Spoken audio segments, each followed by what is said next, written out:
Everyone in this live stream is going to die.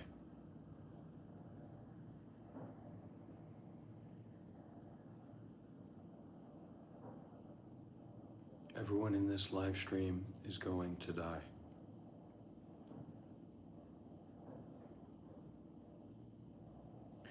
Everyone in this live stream is going to die.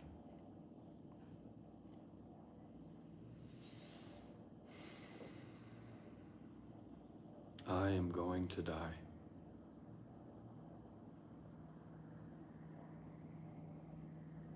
I am going to die.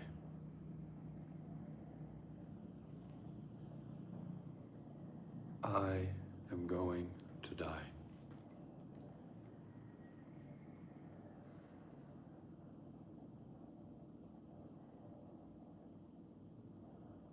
Everyone in this live stream is going to die.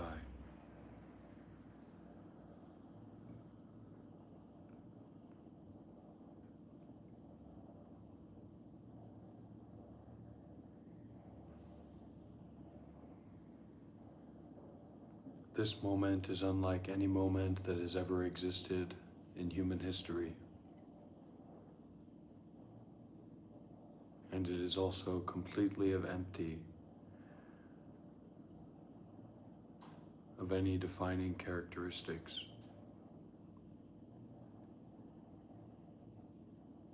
In the same way that the cloud is empty of the face that is seen, even though it is seen.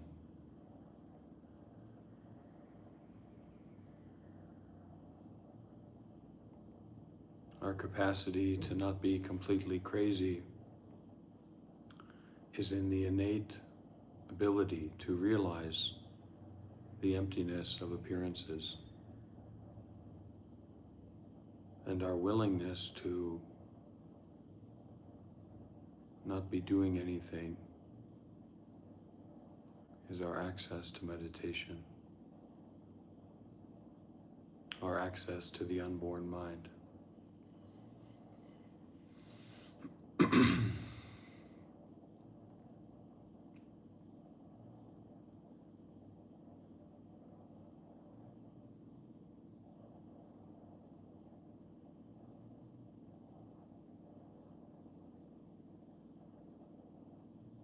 Listen to the silence, and you may hear something noisier than a gunshot.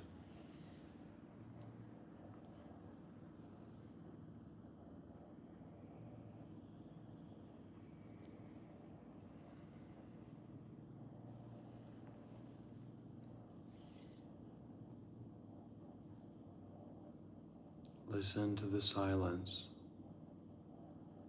and you may hear something louder than a gunshot.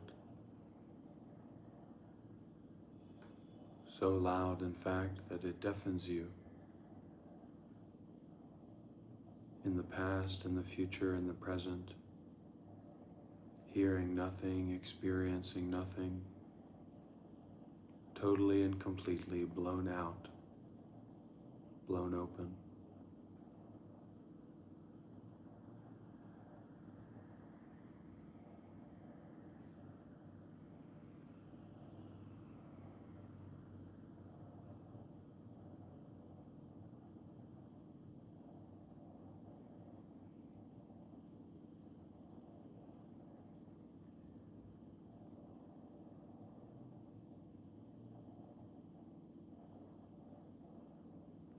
So I can be very uncertain sometimes.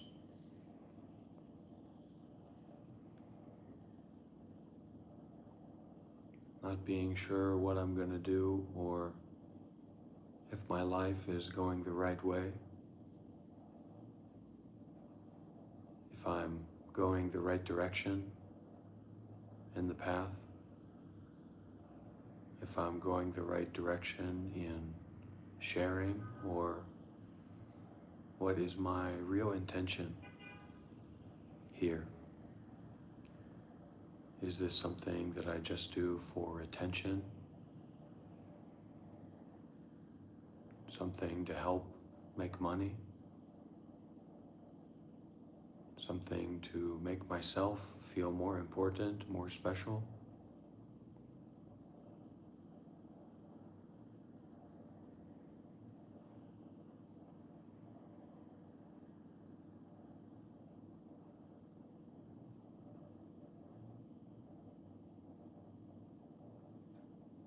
I find that there is no answer to this kind of question.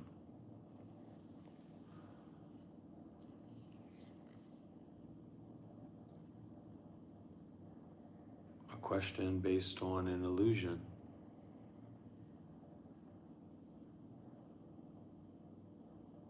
The illusion that there is a face in the cloud. The illusion that there is a real true person in a real true story here.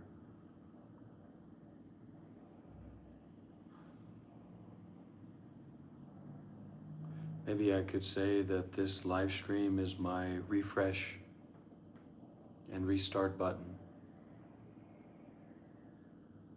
to be exposed to the self that can't be called me, can't be called mine. The true self, or the non-discriminatory mind.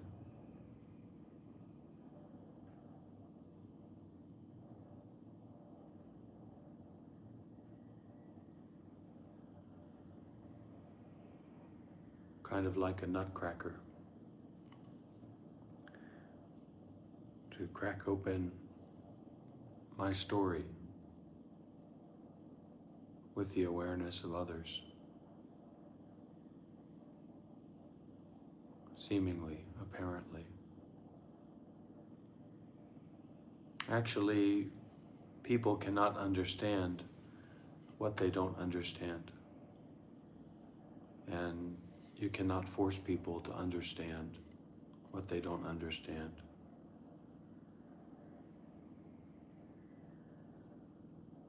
We all have our own perspective, our own experience at this moment.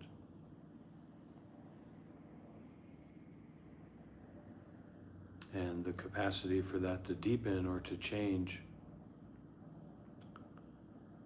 is mainly based, seems like, on our openness,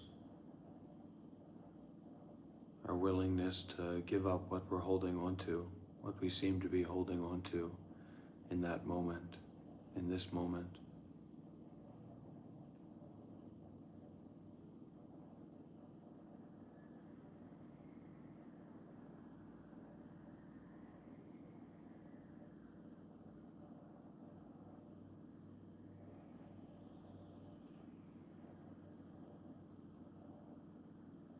Trying to be someone special, trying to be the right version of yourself, or believing that you are inherently right about everything.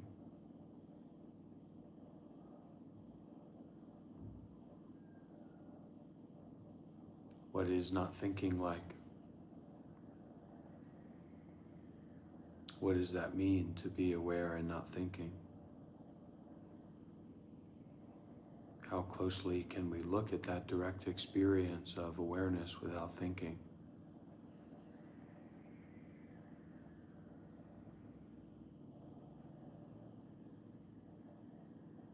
Without reacting, without seeking?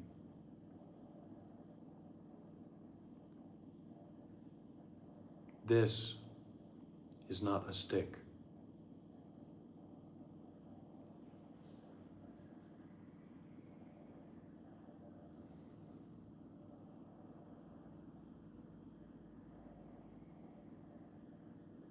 This is the hemoglobin in your blood.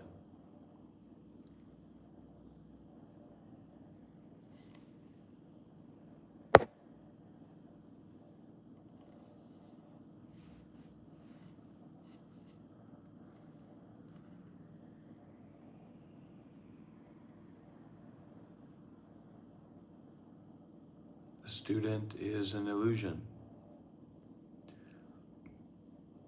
And the teacher is also an illusion, just like an empty hall of mirrors, reflecting back upon nothing, with no one seeing it, with no one hearing it, with no one experiencing it. And in this way, meditation can take on a quality of exploration, a quality of curiosity, not to be our powerful selves or our perfect selves or to get enlightenment,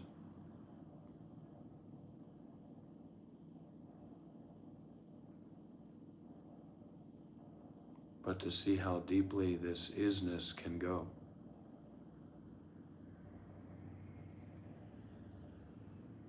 Changing the present moment of a thing into presence.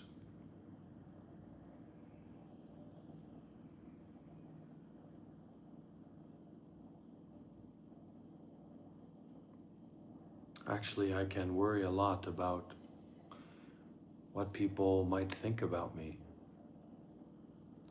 Maybe they have the wrong idea of who I am, or they think I'm a bad person.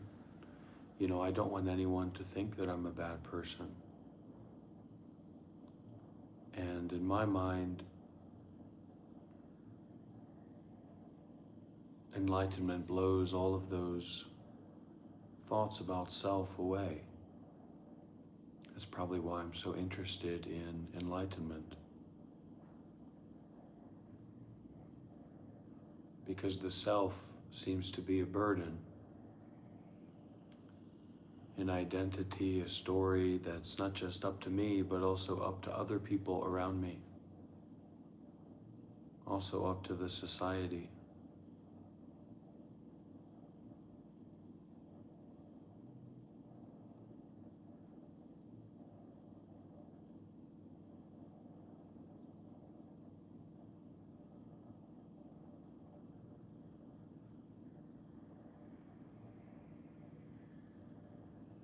Being patient in awareness,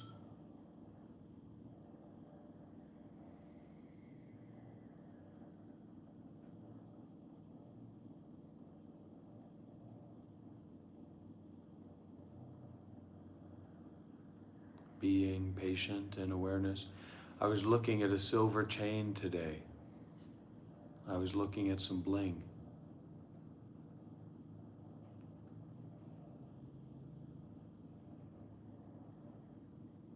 And I tried it on. I took a picture.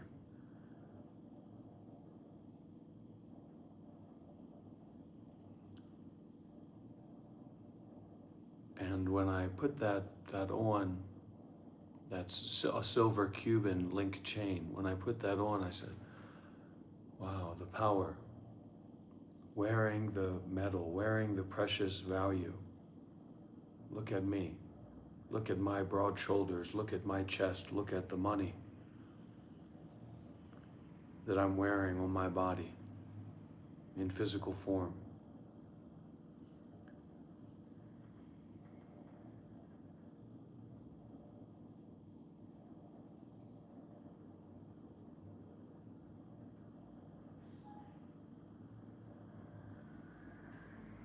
But that's not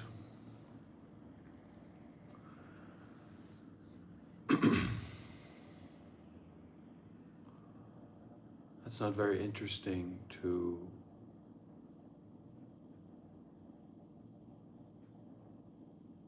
someone who's working to renounce the self.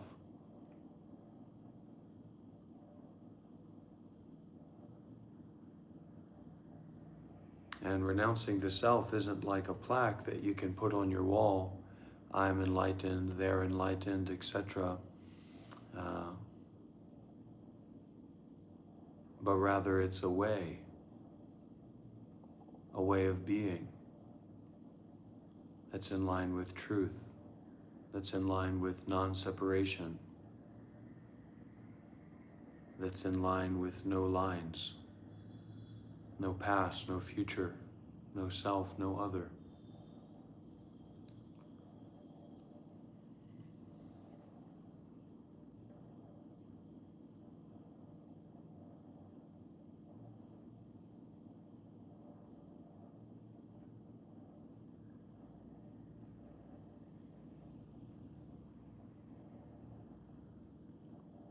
There is a way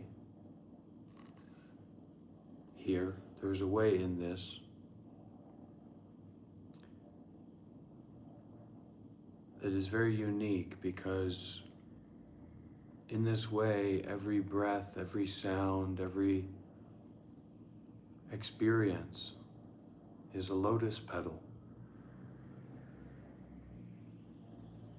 is an ending of suffering.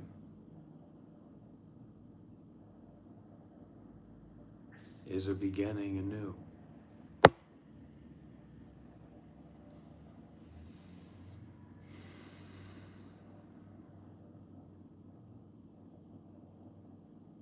And I think about comparing myself with other people.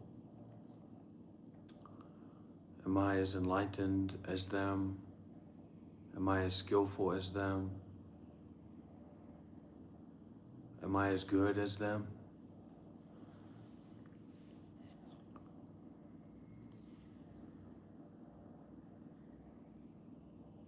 And that may keep me from learning from them.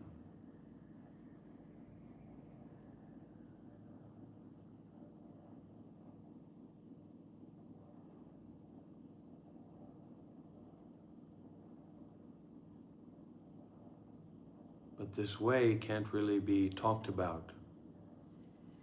Just like this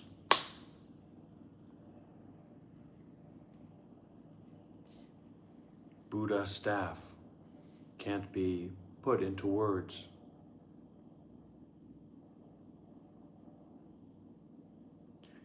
This is beyond words, and this is beyond itself as well.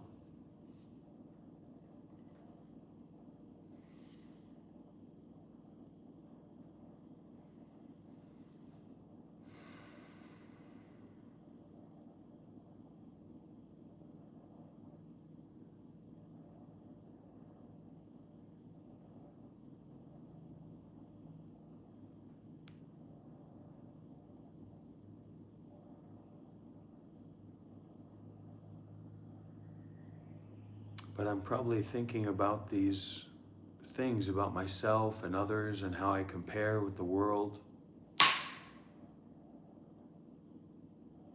because I'm thinking instead of hearing the sound of Buddha's staff, Buddha's wood, the will of Buddhas, the will of enlightenment, to be totally present with what is.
There's something that I need to say.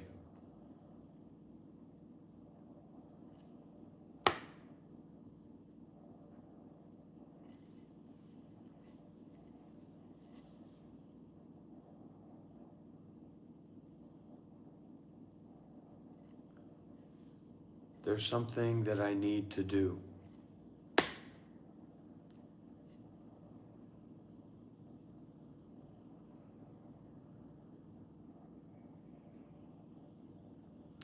There is a truth that has been left unspoken.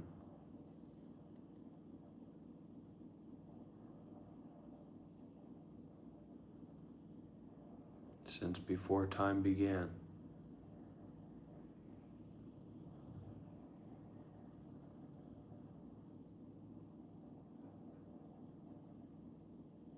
May you hear that truth. May you know it for yourself, whatever that means.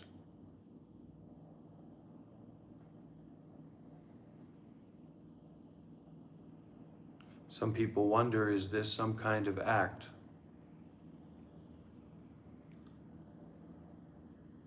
And all I can do is look at the top of Buddha's wood.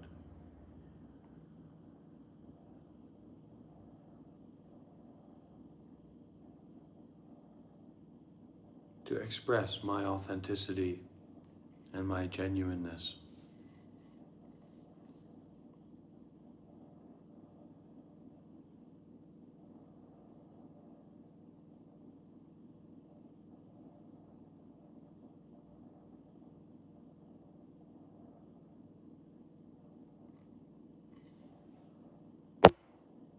And to be in the unknown of awareness.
is a story.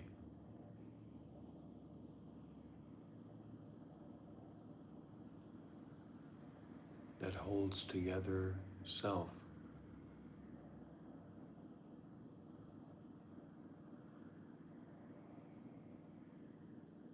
Only you know what that story is.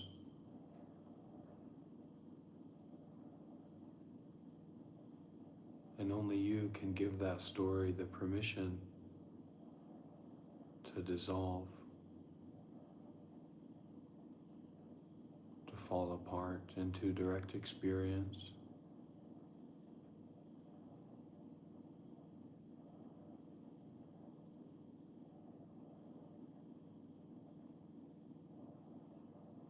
You can try to exercise that way.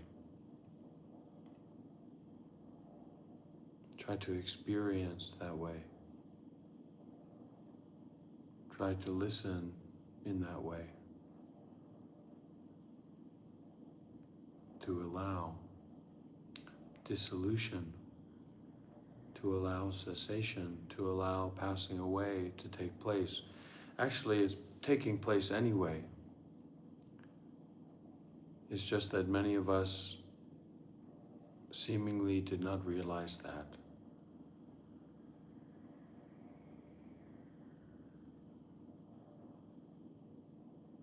So these breakthroughs that we're working on, this is the breakthrough of normal awareness that doesn't have anything to do with appearances, doesn't have anything to do with your body or my mind and your body. It doesn't have anything to do with anything because it is not a thing. This is not based in a thing.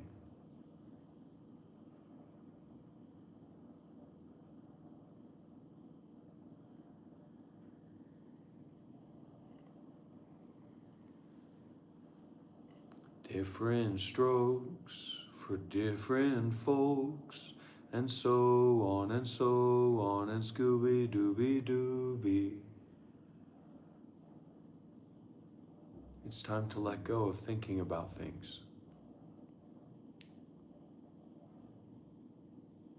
It's time to realize that there's no holding on to anything. Nothing can be held on to. No thought can be held on to. No feeling can be held on to. No person, no place, no situation, no experience can be held on to.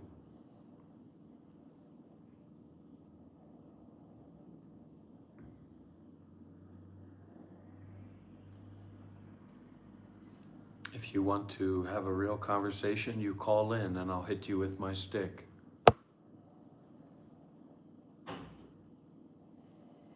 I'd rather hit you than hit myself. Yo, man, habit, meow, meow, man, habit, meow, meow, man, habit, meow, meow, man, habit, meow, meow, man, habit, meow, meow, man, habit, meow.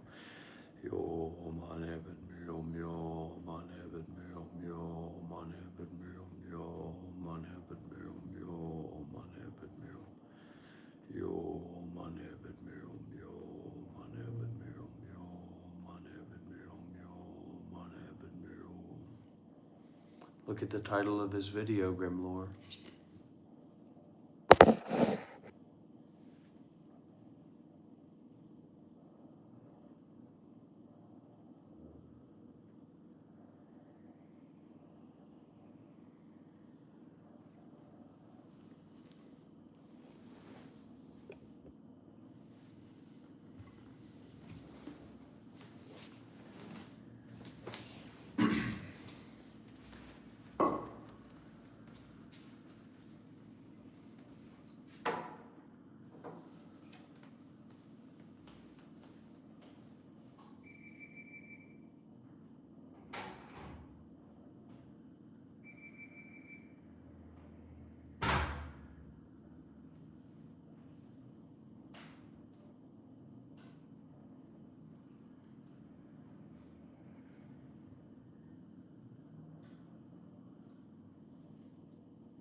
refresh and restart the mind of thinking. To begin again in awareness not based in thoughts. To begin again in awareness not based in thoughts. To begin again in awareness that does not rely upon thoughts.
How's the audio?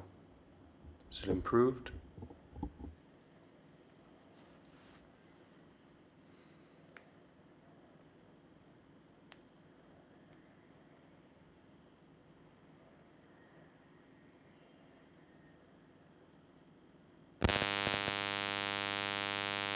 Is the audio improved? Is it crackling up?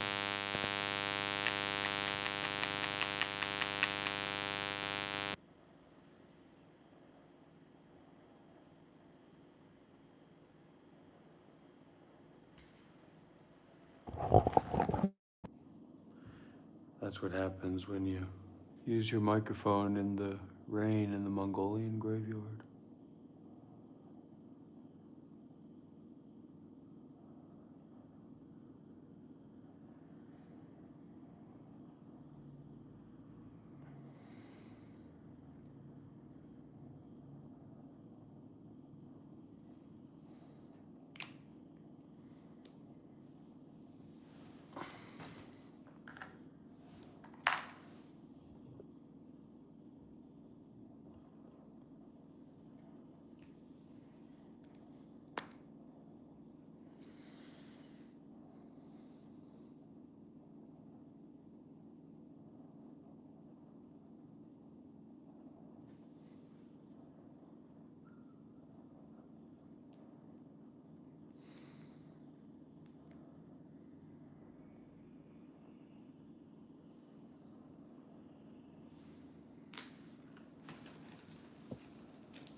does work.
Caleb, if you want to get some help, call in, okay? You've been putting random little messages here for weeks and months. It's time that you call in and you share what's going on with your life, okay?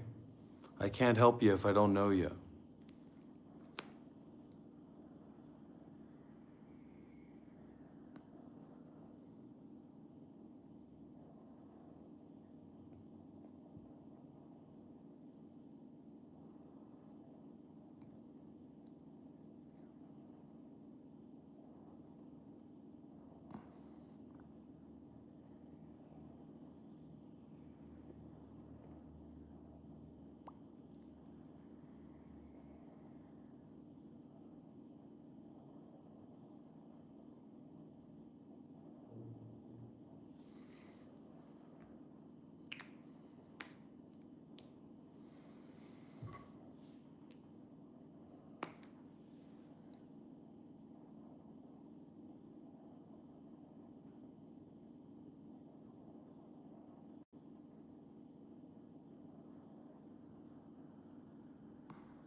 Oh, we all poop, Nas.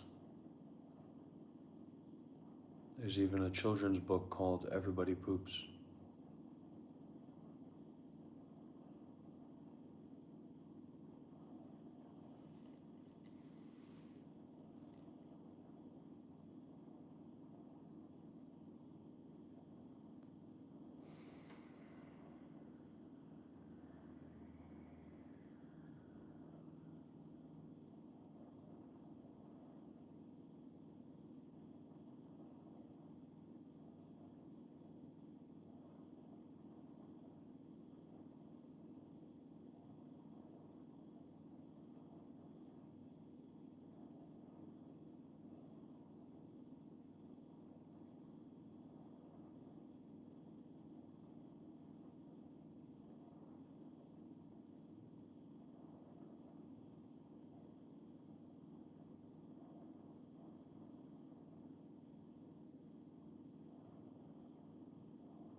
You don't know me, son.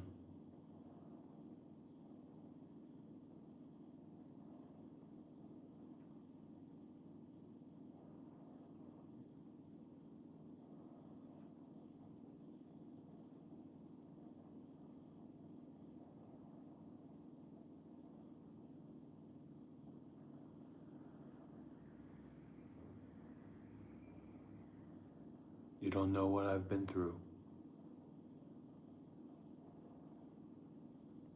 You don't know what I've had to do. You don't know how hard I've worked to get to this point. So rest, my son, in your not knowing.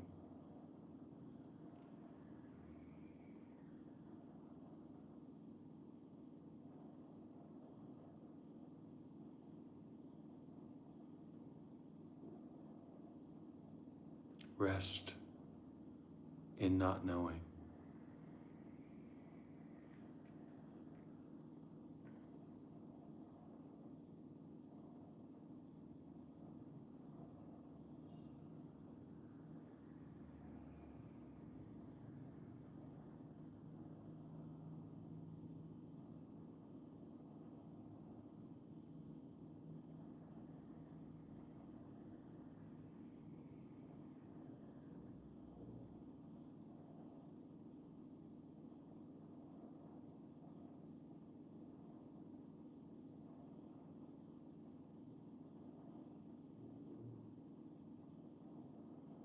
Rest, my son, my child. Rest in not knowing.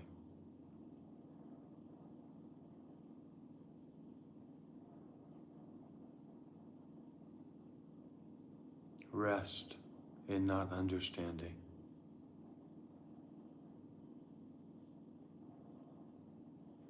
Because you do not understand, and because you do not know, even though you pretend to.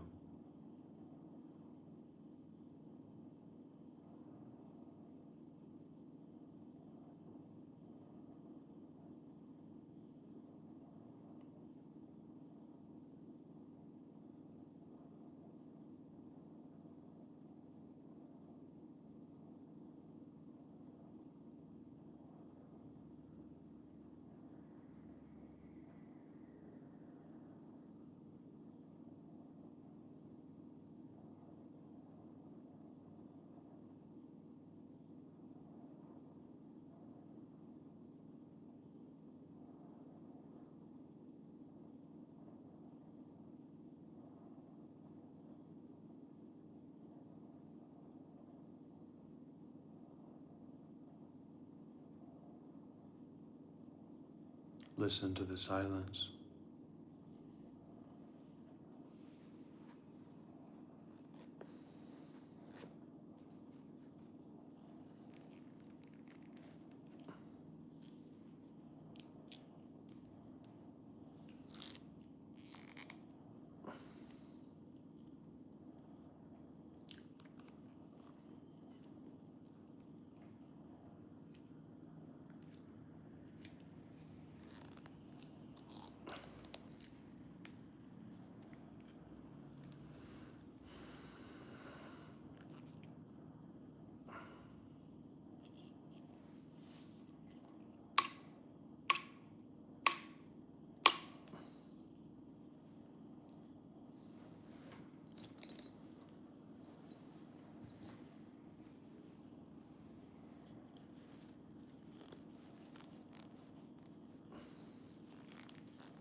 Why do you think I'm doing this, Pauline?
Yam shang bang bang bon chue kolai jue ma.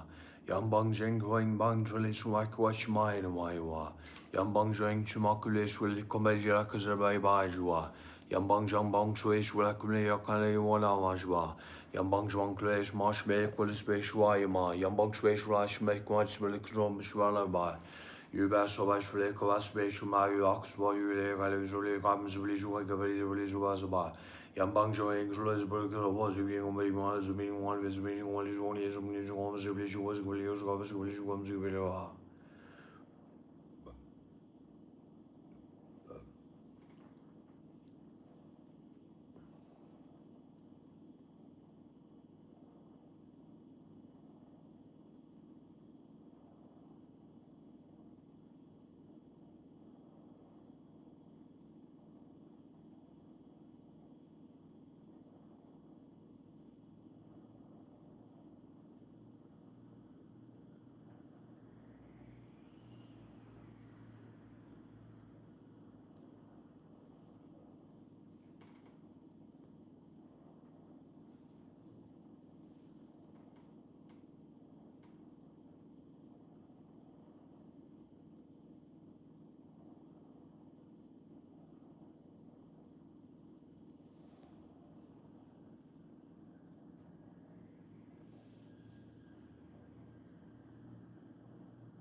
Why not Zhongju Peng?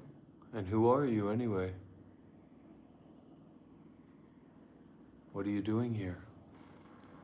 I'm shocked that you're here. I'm shocked to be receiving a message from someone that I have no idea who they are and is telling me that they're shocked.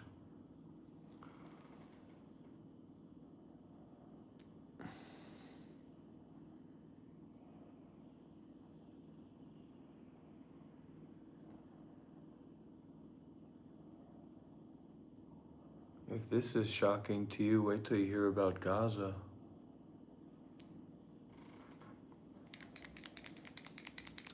Wait till you hear about slaughter farms in America or in anywhere.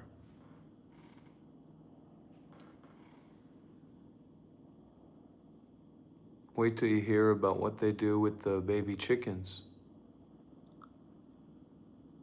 the male baby chickens, once they're born.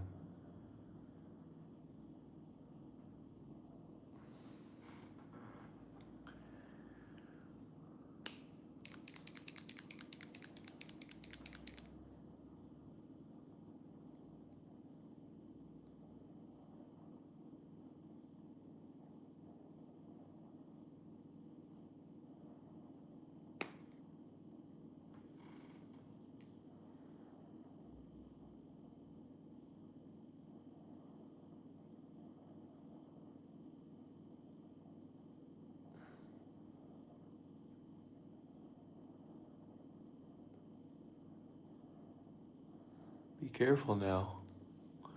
We wouldn't want to get in trouble. Did anybody ever play that game when they were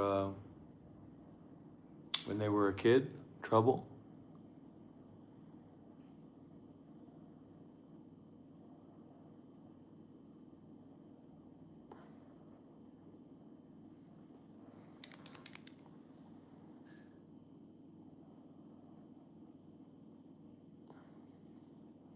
We're not here for whitewashed American spirituality, okay? We're not here for armchair Buddhism.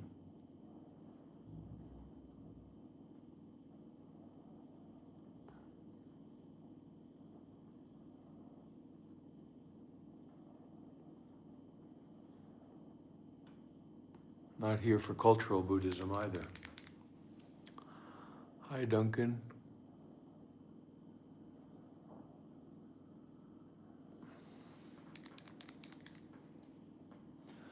Yo.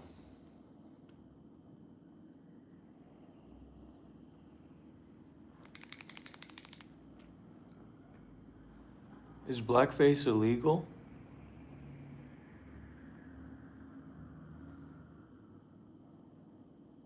Cross-dressing's not illegal, right? So why is blackface illegal? Cross-dressing's supposed to be good, right? So what's that about?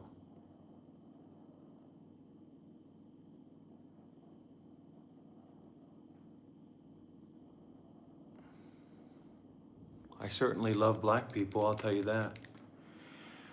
I do everything for money? Maybe.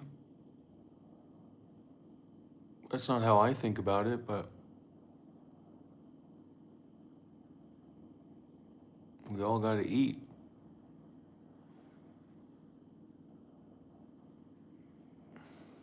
And anyway, isn't that what most people do? Don't most people do most of the things they do for money or in relationship to money? This is not in relationship to money, but it could be. There could be unconscious intentions that I'm more or less aware of.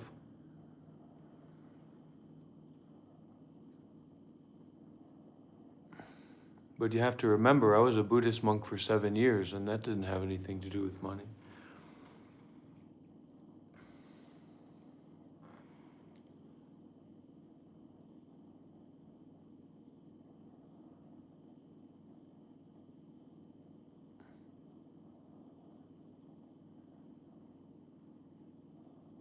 What you could say is that you have a tendency towards what is desirable. You have a tendency towards what is pleasurable. You have a tendency away from what is painful. You have a tendency towards gain. You have a tendency towards away from loss, right? And that's kind of the nature of you, just moving towards what you want and moving away from what you don't want.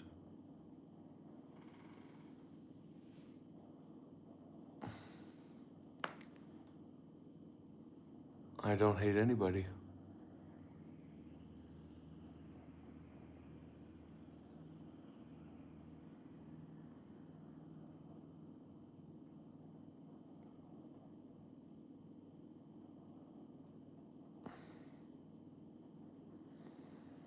But even if we're enlightened, we still have preferences.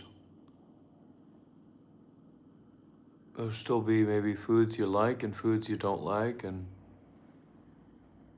weather that you're more accustomed to and weather that you're less accustomed to.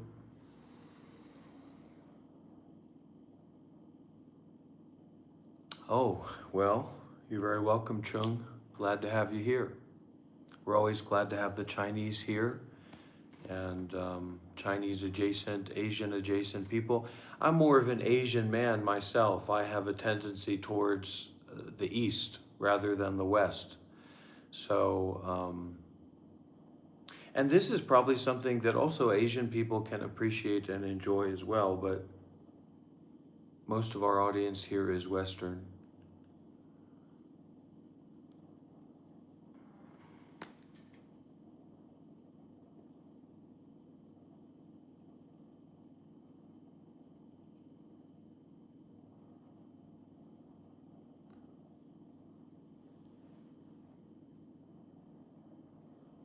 Oh, wonderful.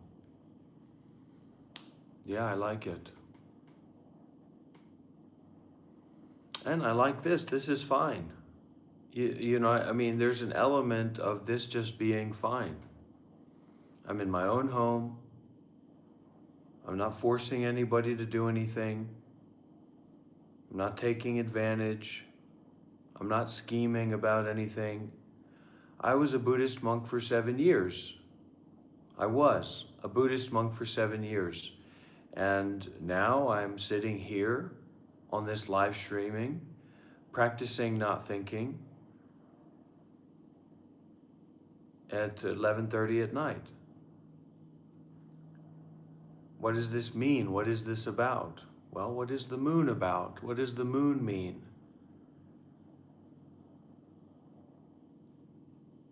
What is the moon about?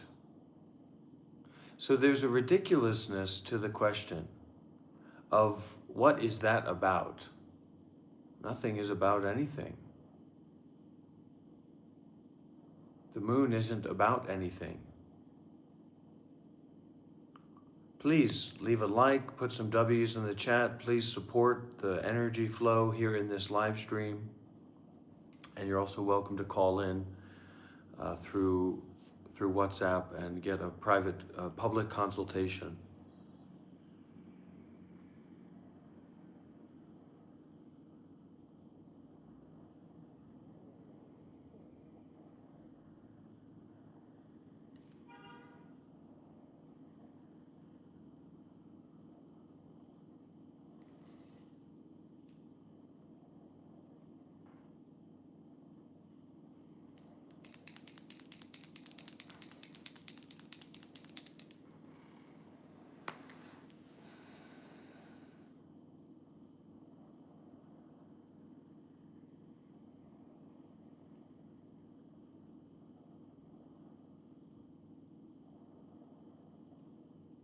I can smell the Asian sensibilities from here, Chung Zhu Pang.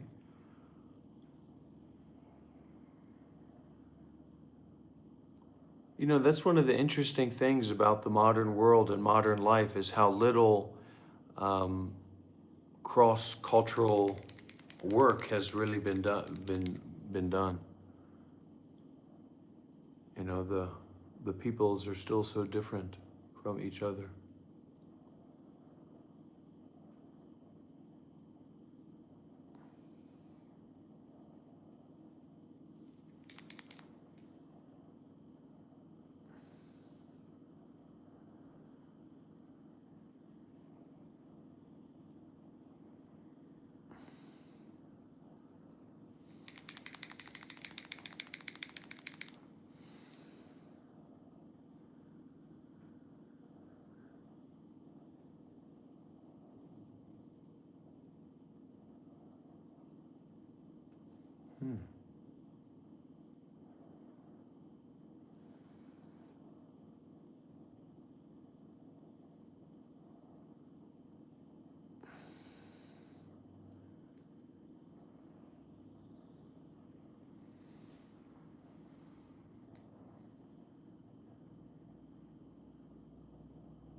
Well, I'm not a former Buddhist, but I was a Buddhist monk for 7 years.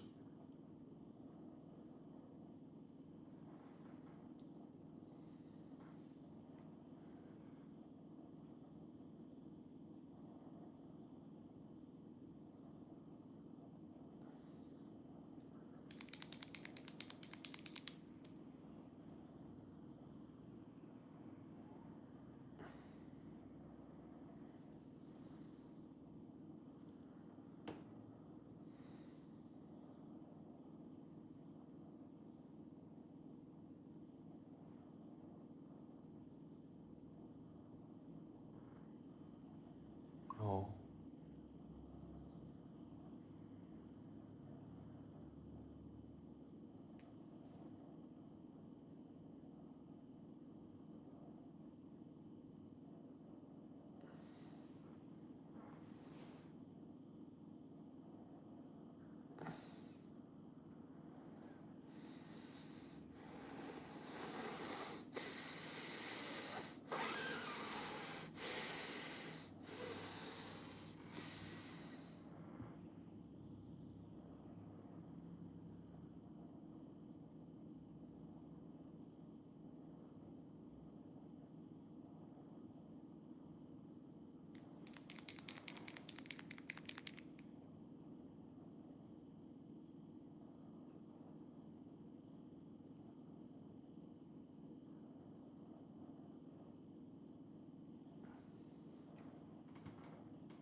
stop thinking.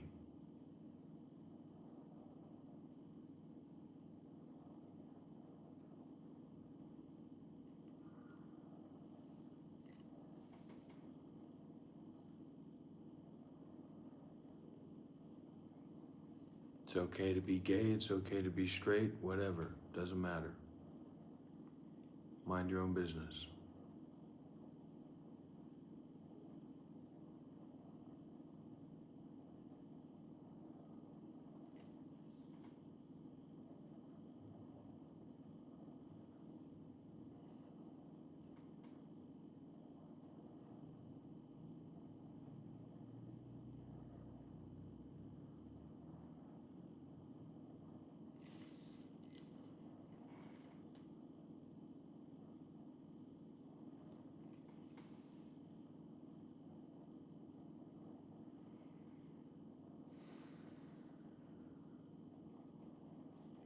Are you okay, Ang Wu? I'm perfectly fine.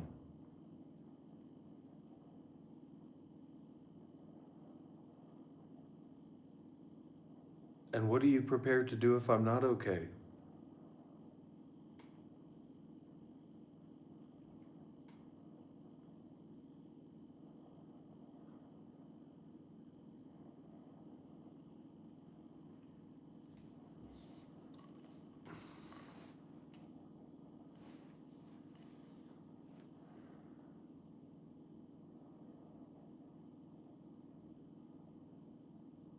This is who I am now.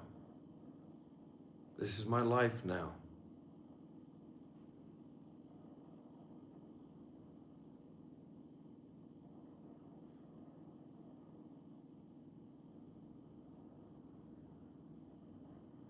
Maybe you need to use the toilet. Maybe you're constipated.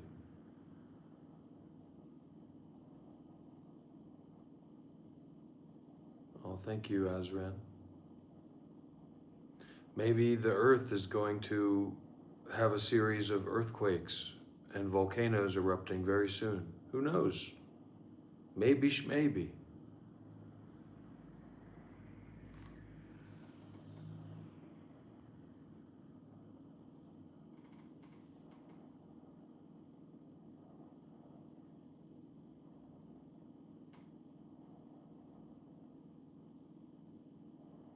Maybe we don't know about everything the way that we thought that we did.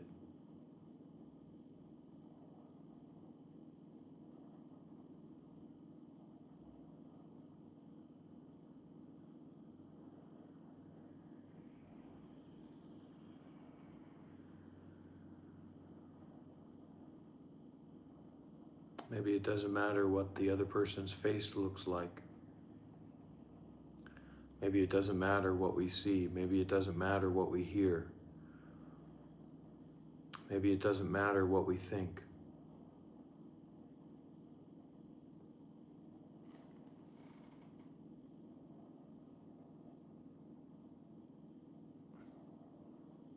Don't tell me how to live my life.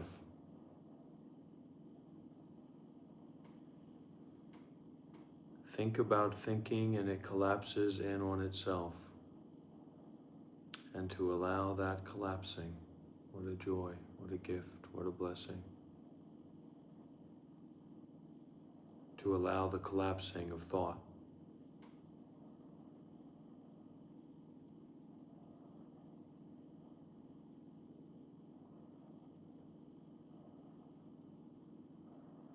What a gift, what a blessing, what a treasure to allow the collapsing of thought.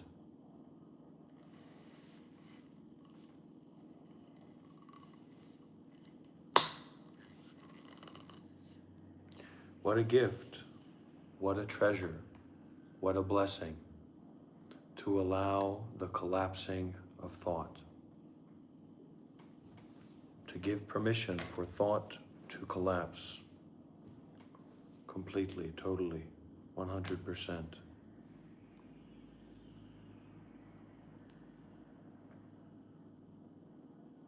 Game over.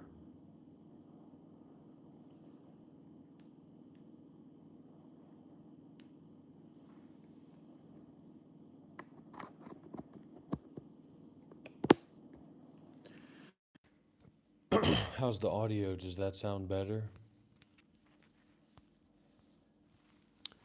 Caleb, I didn't start this journey at 26. I started this journey when I was 20 years old. Okay? I first went to live at a Zen Buddhist meditation center when I was 20 years old. All right?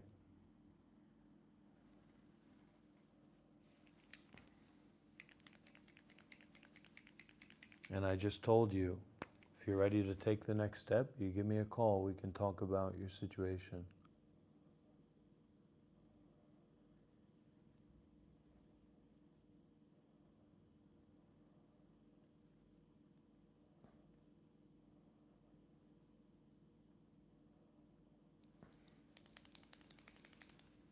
People say, oh, well, isn't this a bit scary? You know? Trust me. There's a lot to be scared of, and this isn't that. Especially for the poor children of this world.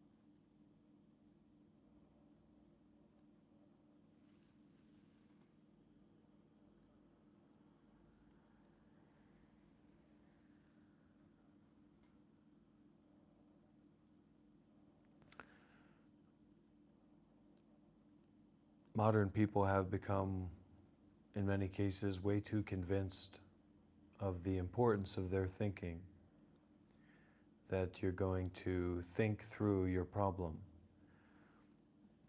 Nobody gets paid to think. 99% of the people in the world do not get paid to think.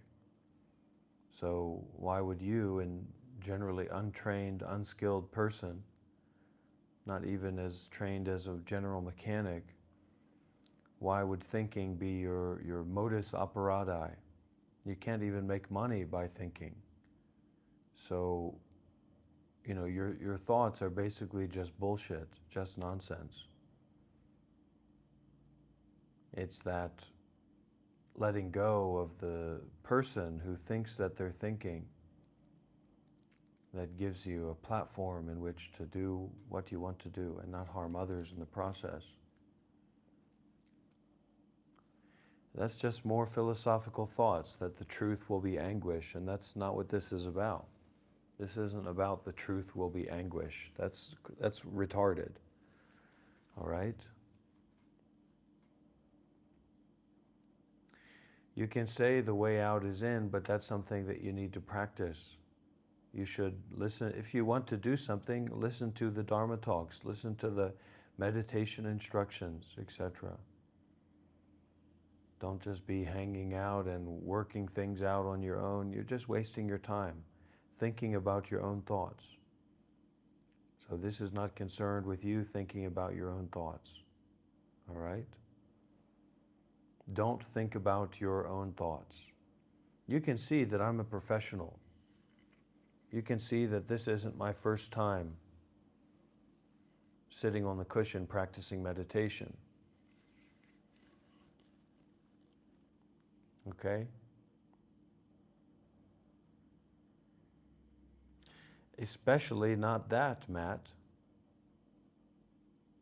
Especially what you just said. That's especially not real. So why are you saying that? Listen, you need to build up your concentration. You need to die. So let it happen. Let yourself die. You're writing a little comment there. You're not letting yourself die, are you? There is no self.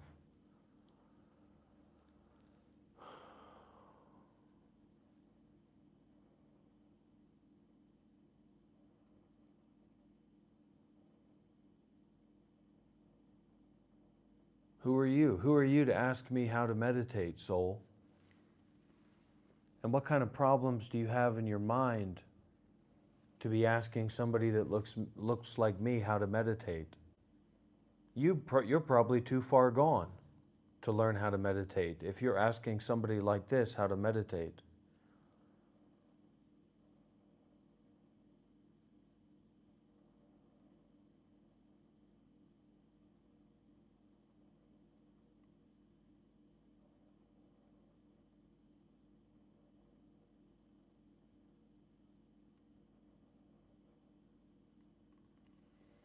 Philzoff, there's a new rule here for you, Philzoff. You do not make declarative statements in this live stream. Oh, you're welcome, soul, but you're not going to be able to meditate if you're in a hurry. Philzoff, you are no longer allowed to make declarative statements in this live stream. Don't call me Rob. You can call me Dr. Rob. Nobody's too far gone because nobody's there to begin with. You have assumed up this created idea of someone that's separate from everything. This real true person, a real true story. Get it tattooed on your face. Write it on your wall. There is no real true person in a real true story. That is the face that is seen in the clouds, but nobody sees it. It's seen, but nobody sees it. It's heard, but nobody hears it. It's felt, but nobody feels it.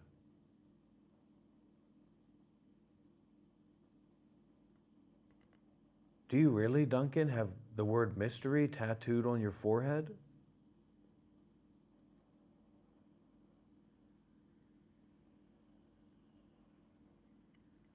The straight path, huh? Why don't you come over here? I'll show you what the straight path feels like.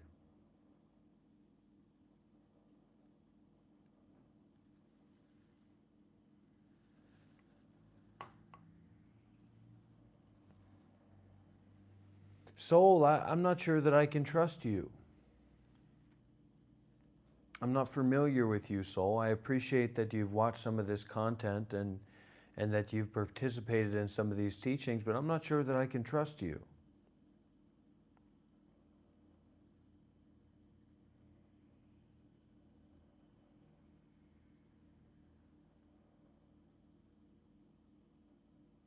Let's get some big W's in the chat, everybody.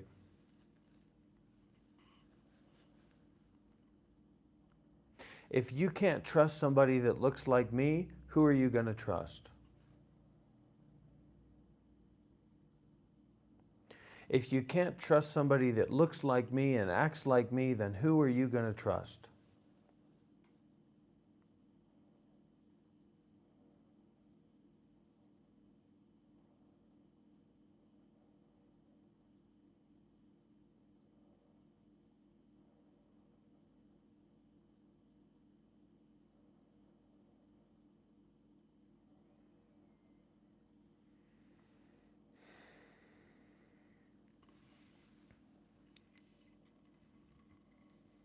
Trust is cereal at your grandma's house. It always works.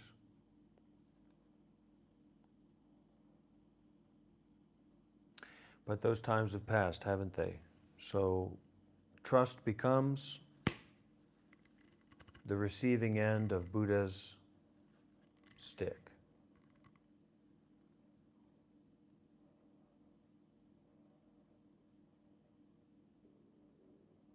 This is American Buddhism.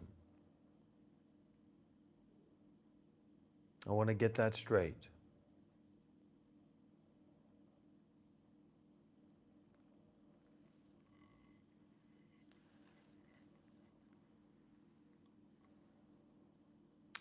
Why would I want to smoke a joint if I enjoy being high? Joints make you low. They make you a punk. There ain't no punk here, and we're staying high here.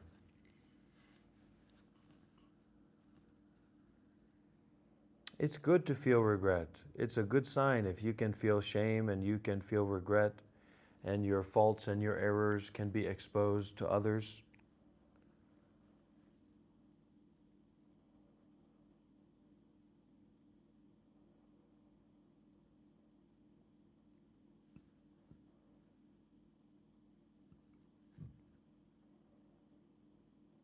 I'm a spiritual teacher. I teach Zen.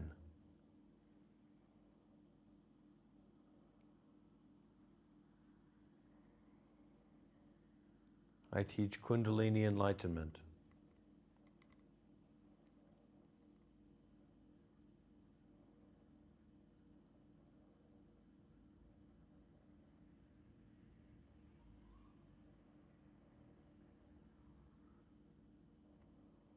This is the way that it is.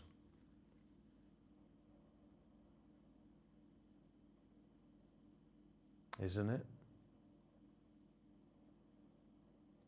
So let it be that way.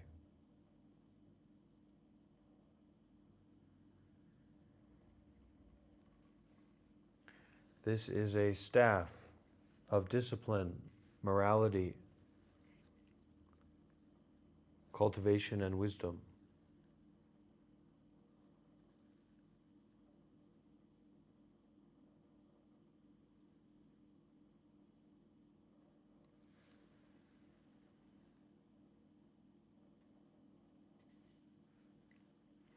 How would you the connection between intention and the samsara?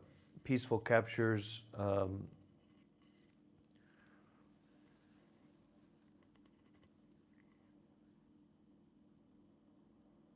The blue bird was made of green grass before the sun rose.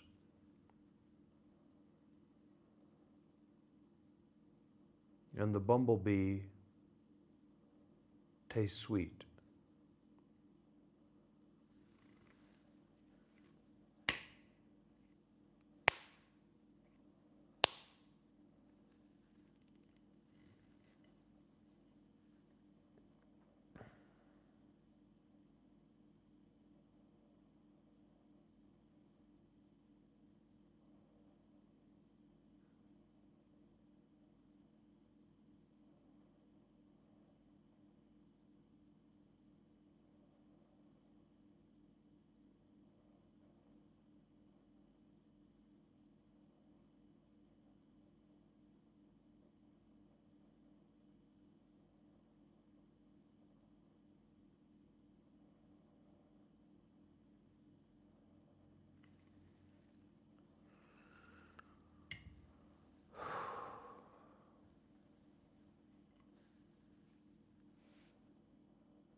Life is tough. Life is hell. Life is suffering. We have to be real about that. And instead of looking for somebody to entertain us, somebody to convince us of something, why don't we be not entertained?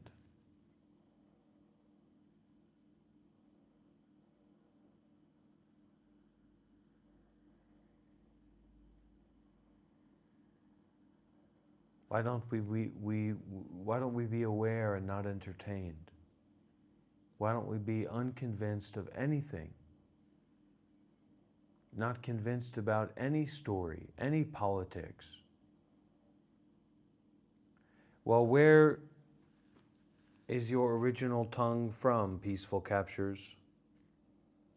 To not be convinced about any stories about ourselves or anybody at this moment in original wakefulness, in the sound of light shining down from the bulbs. Oh, from Sri Lanka, okay. Mind or intention creates more attachments, right, which makes your samsara is like a loop. Yes. So you have to crack the vase and let the water drip out.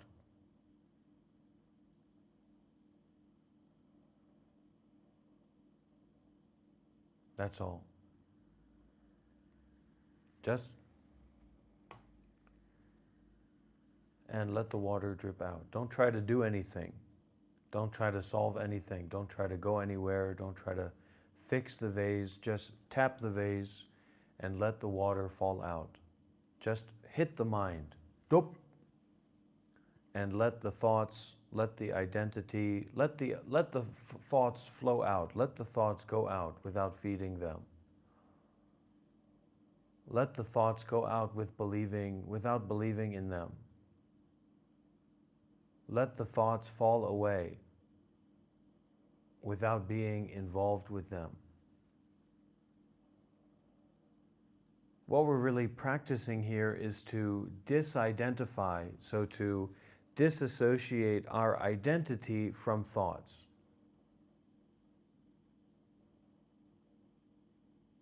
Pain is just pain. Pleasure is just pleasure. But the problems of non-stop, compulsive, complicated thinking are limitless suffering, limitless sources of suffering for us.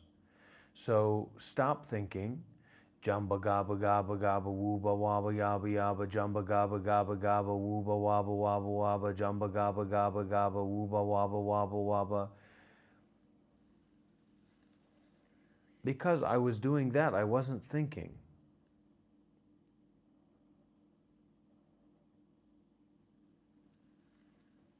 It doesn't mean anything. What does this mean? This doesn't mean anything. What does that thought and this thought and that experience and that thought experience mean? It doesn't mean anything.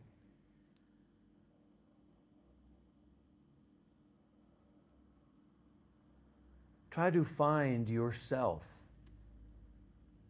Try to find your ego. Try to find your identity. Look for it. Where is your ego? Where is your identity? Where is yourself?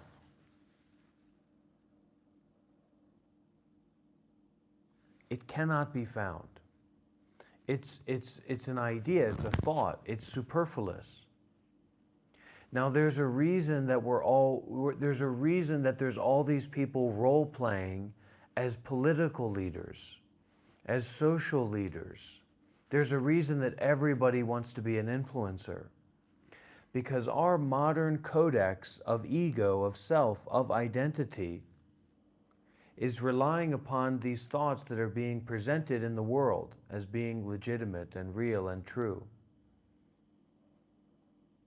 Of being a politician, of people following you, people listening to you, people believing in you. Your identity, to let the cat out of the bag, your identity is just a thought. Yourself is just a thought. The whole world is a single piece of wood in my hand. That's the way that it is. That's the way that you experience it. That's the way that I experience it. But we didn't remember that. We didn't recognize that. We didn't know that. But that's the way that it is. So in terms of, knock on wood, your brain, the whole world is in a hallucination. The world that you experience is literally a dream in the brain. Now in terms of the outside world, but what about Donald Trump?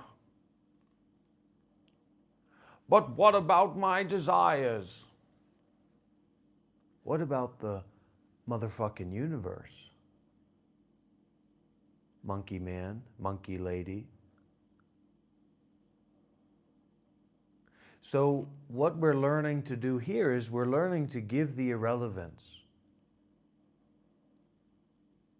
To give out the irrelevance to thoughts. To give out the irrelevance of identity, to give out the irrelevance of past, of future, of the whole shebang. Why? Because it's better that way. And it's all inclusive. You can do whatever you want in your life. But if you can't realize that you is just a thought, then life is going to be a burden. Life is going to be a whirlwind of complication, of suffering, of greed, of anger, of delusion. There's no way out. There's no way in. There's nowhere to go and there's nothing to do. There is just this moment. And there it goes. Where did it come from? And where does it go to? I'll let you think on that for a moment.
Friends, I want to let you in on a little bit of a secret.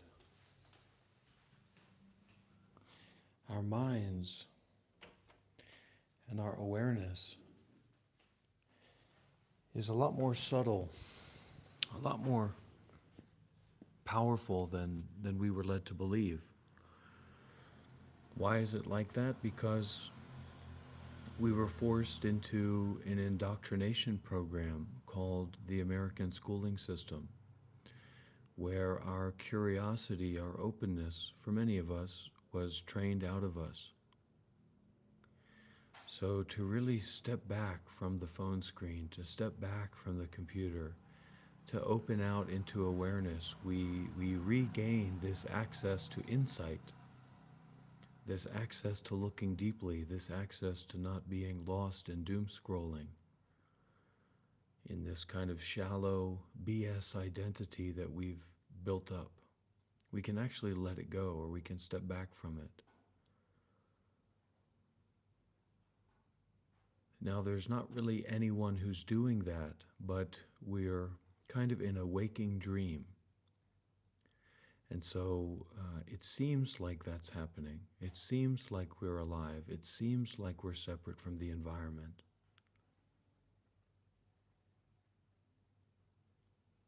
It feels that way. So we in a certain sense, we have to respect that it feels that way. And not make that something that we're trying to get rid of, because then we're trying to get rid of something that's not really there.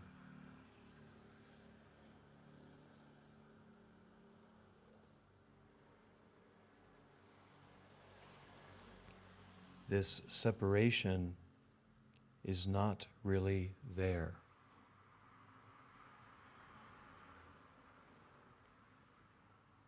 This doesn't mean that school is bad and we should go and protest at schools, but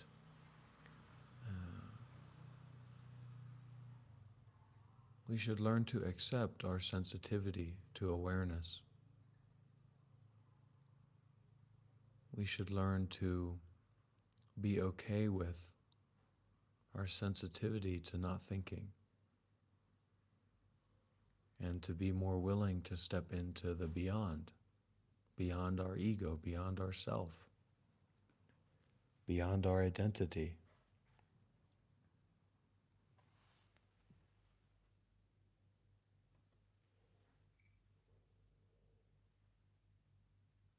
Beyond what we're used to.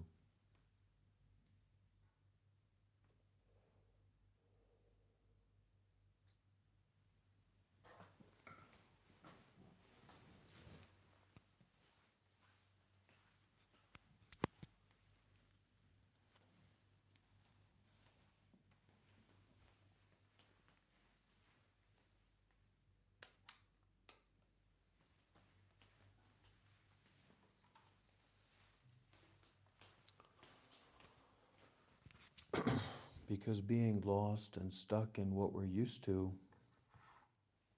keeps us in this kind of dangerous way of being.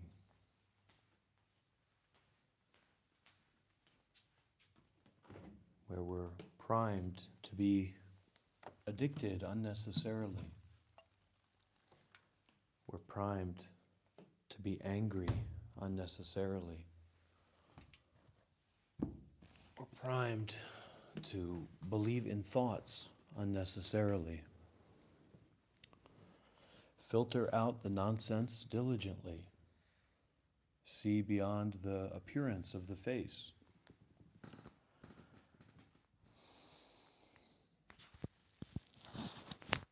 Your face, my face, the face of anyone, the face of everyone.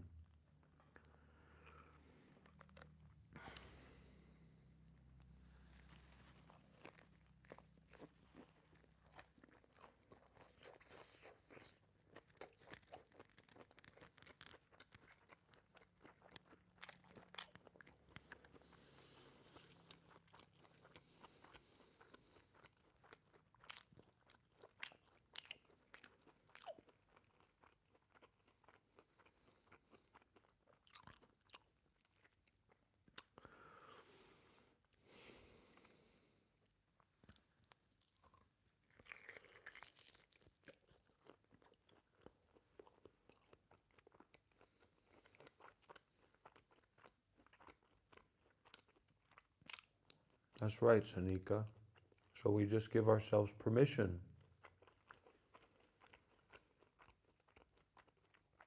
to realize that, to awaken to that, to release into that.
Duncan, you never answered my question.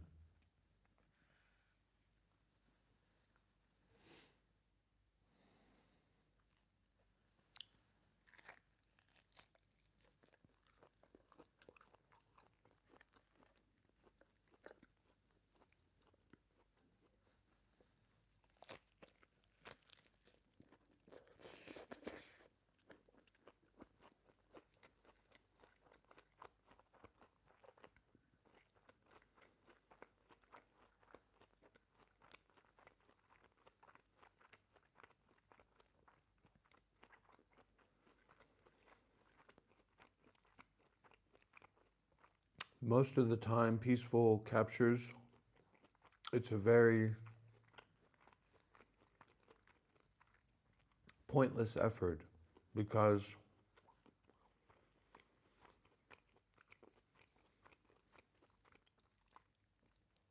there are very few people in the world who are interested to be taught. You know what I mean? So even if someone is a great teacher, even if you're a great teacher, even if you have, that's wonderful, heart patient, and I'm very grateful that you're here.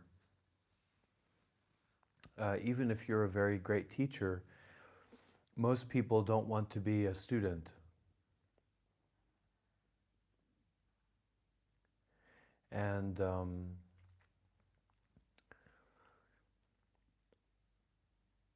if we try to teach people who are not receptive or open to learning and to listening, we can waste a lot of time and effort, and we can actually create suffering with those people that we're trying to help.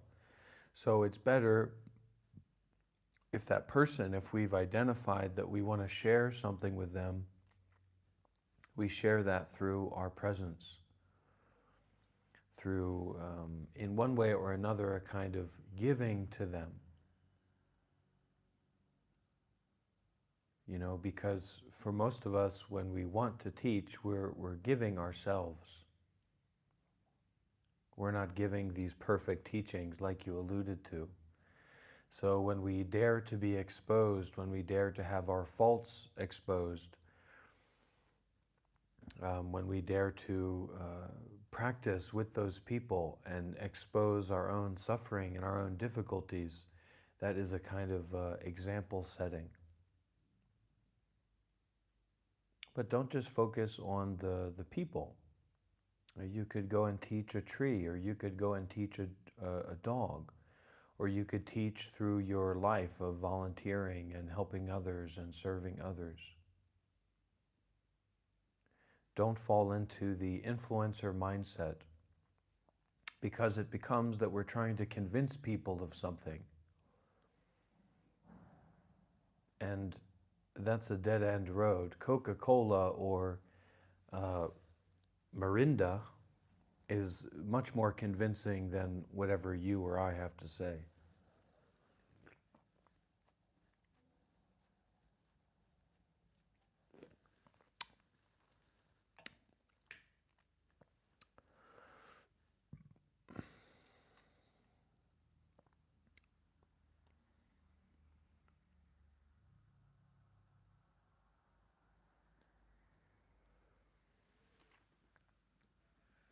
And one of the things, if you want to go in this direction, that drive to teach can maybe more practically lead you towards, is being more willing to learn, being more willing to listen.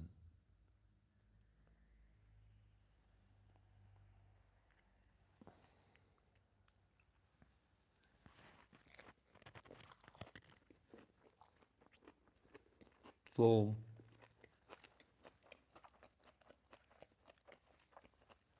it's going to be very difficult for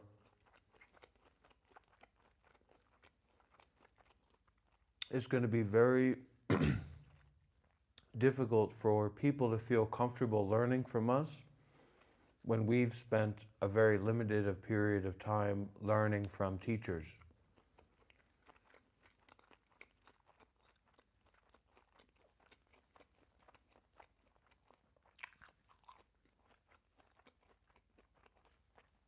This is the thing.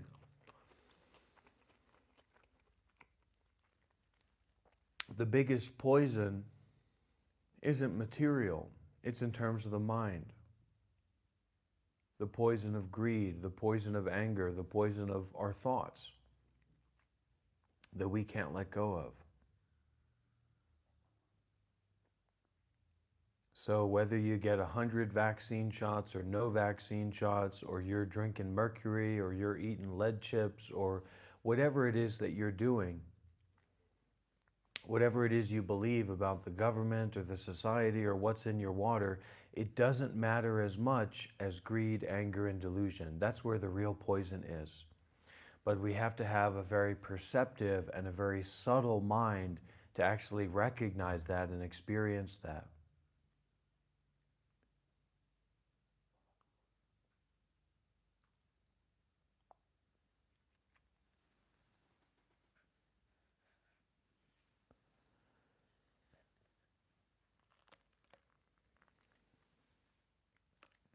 And it's kind of a dead-end street. I mean,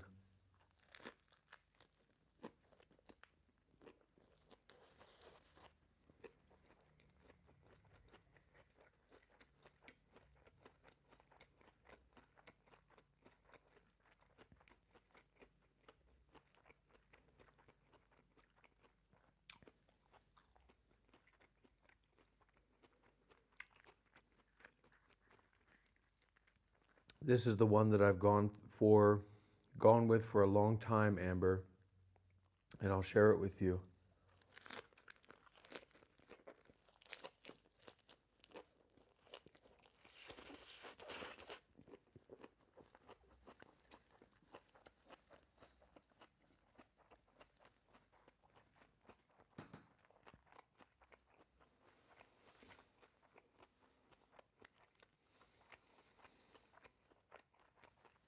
And I'll share this as well. I'm looking at this guy too. I don't know who this guy is either.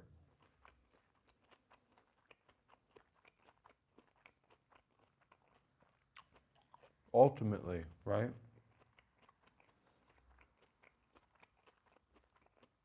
So to be in that not knowing, to be in that awareness,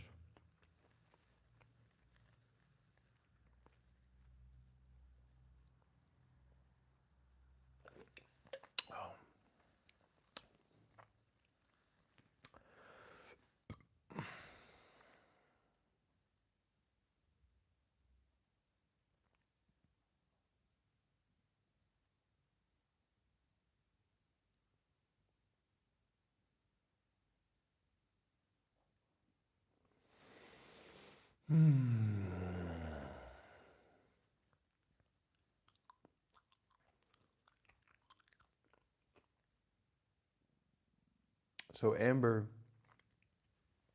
that exactly what you're describing, right? People who are difficult, people who are causing suffering, those people are suffering very deeply.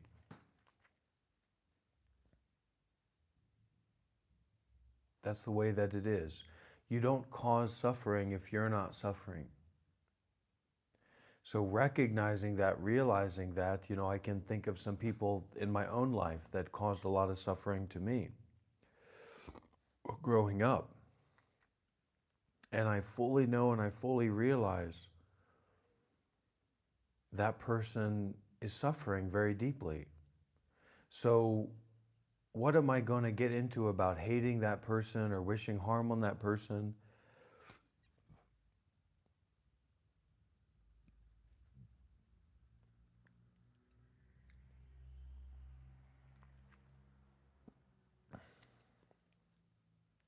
But I forgive them. I have compassion for them because I know that I don't like to suffer. And the compassion is the wish for those people suffering to end. And it's not some bullshit, holier than thou, fuck ass, piece of garbage, trash, bitch bullshit about superiority and inferiority. I know what suffering is like, and I hope that that person's suffering comes to an end. Not some fake bullshit ego, oh, that's a suffering person. No, it's the heart. I hope that that person's suffering comes to an end. I hope that my suffering comes to an end, period. I wish for that person's suffering to end. Not using compassion or not using some idea of kindness or whatever to build up my own bullshit ego about them. And yes, having boundaries, stepping back, being where I am. That's the biggest problem for me and for I think a lot of people is we just don't know how to be where we are. And to be patient and to accept that this is the way that it is.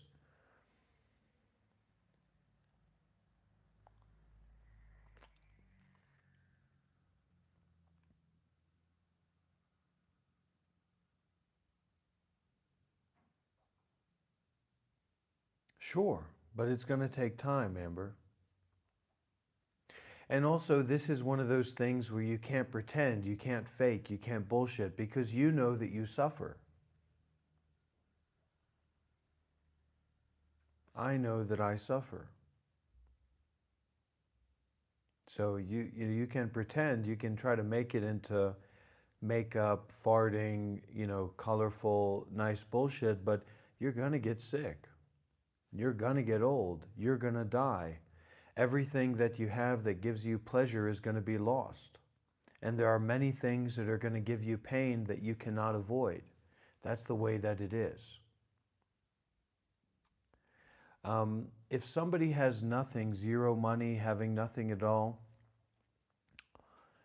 they're not, see, this is the interesting point. This is an interesting dynamic because the meditation of the spiritual path would help that person. But they don't have access to that because of these basic needs that aren't met. You see what I'm saying? Because the conditions aren't ripe. So one of my teachers, Sayadaw Otamatara, founder of Tabarwa, his mission, his work is to create a meditation center anywhere that's open 24/7 for anyone, for everyone, to get food, to get medical care, to get shelter, etc.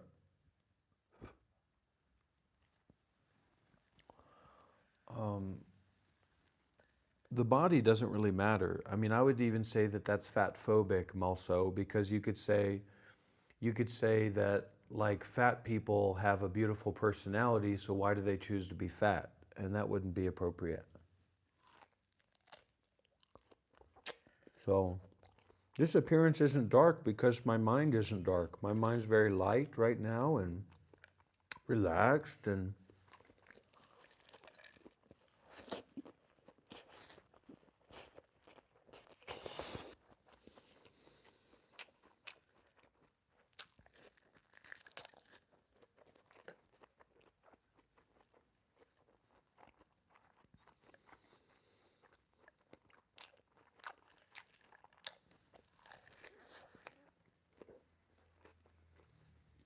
woo woo woo. What do you want? Woo woo woo. You know what I mean?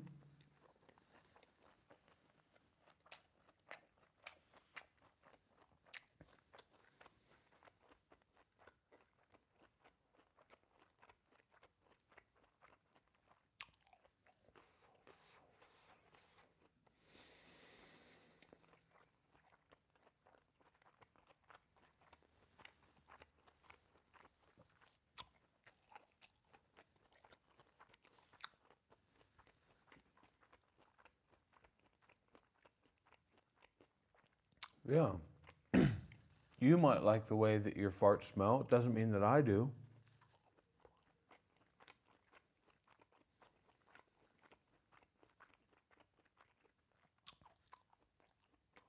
You know, there's plenty of people that see black people and say, why are you presenting as a criminal?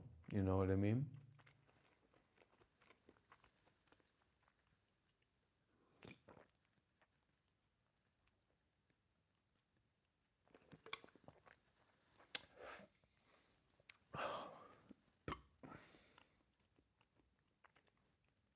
Some people eat with their hands, some people eat with other utensils. We can't control how we're received. It's your ego. It's bringing your farts to the dinner table, knowing someone that's the problem. Listen, you're not equal. There's no equality here. You just show up and you're equal to me. It doesn't work like that. It's an illusion. The idea that you're equal to me is an illusion.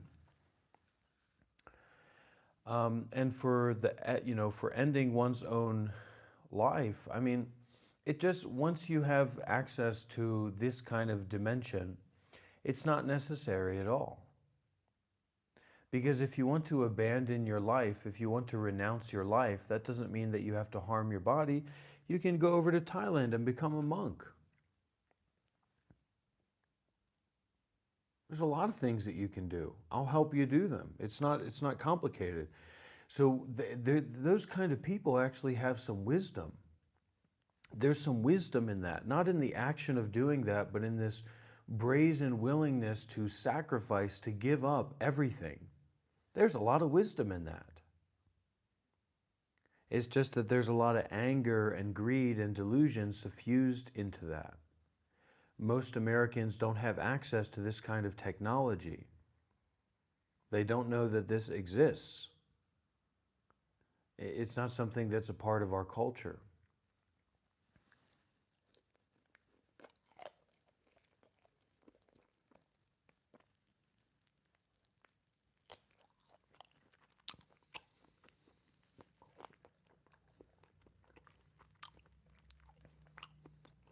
Go for a big bite.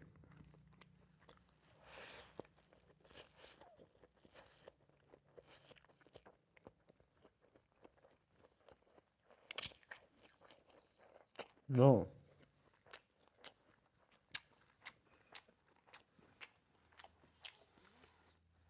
What did the Buddha do? The Buddha abandoned his life.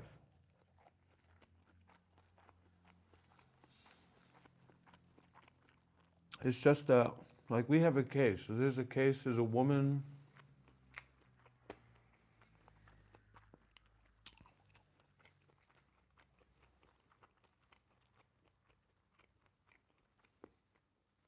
I'll tell you about this, Kai.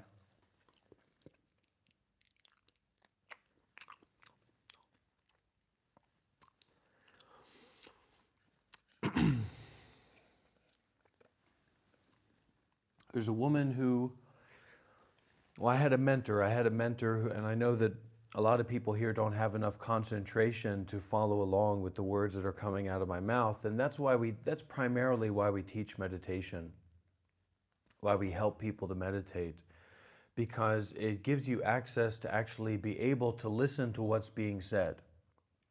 If you don't have that concentration, you can't listen. All you can do is scroll on TikTok and bullshit yourself. The moment that anything real starts being said, you're disassociating here and there, and you're totally, it's like you're offended that someone's trying to share something with you. So anyway, there's this woman who has pretty bad schizophrenia.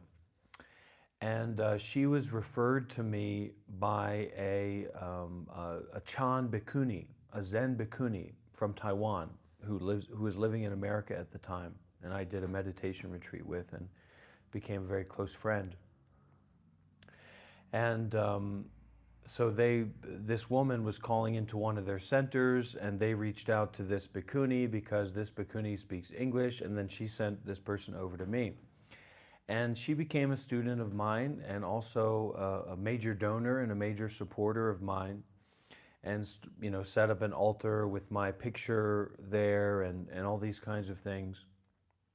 And at a certain point, I was in California with my teacher, and we actually had the chance to go and visit her, and her and her husband. And then there was another opportunity to for her to come and join a trip with us, just like a short little trip seeing around in California. And so after that trip, just during a day trip, she insisted to come back and try to follow, to become a nun, or I don't know what she wanted to do, and I told her no. I said, don't do that. You're not invited. You're not being requested to come along. And she kind of forced herself into that situation.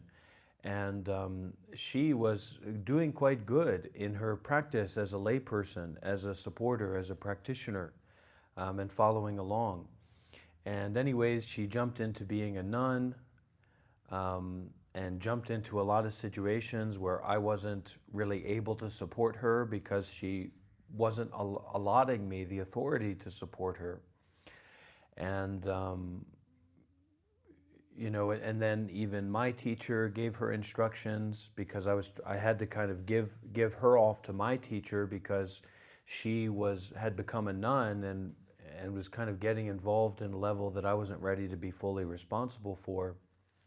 So I directed her towards my teacher, and then she wasn't listening to what my teacher said either, in terms of, okay, stay here, practice here, right? Don't follow. And it's ended up to be quite difficult for her, because she was willing to be a nun, but she wasn't really willing to listen to the person who she identified as a teacher. So it's not black or white. You kind of have to be flexible.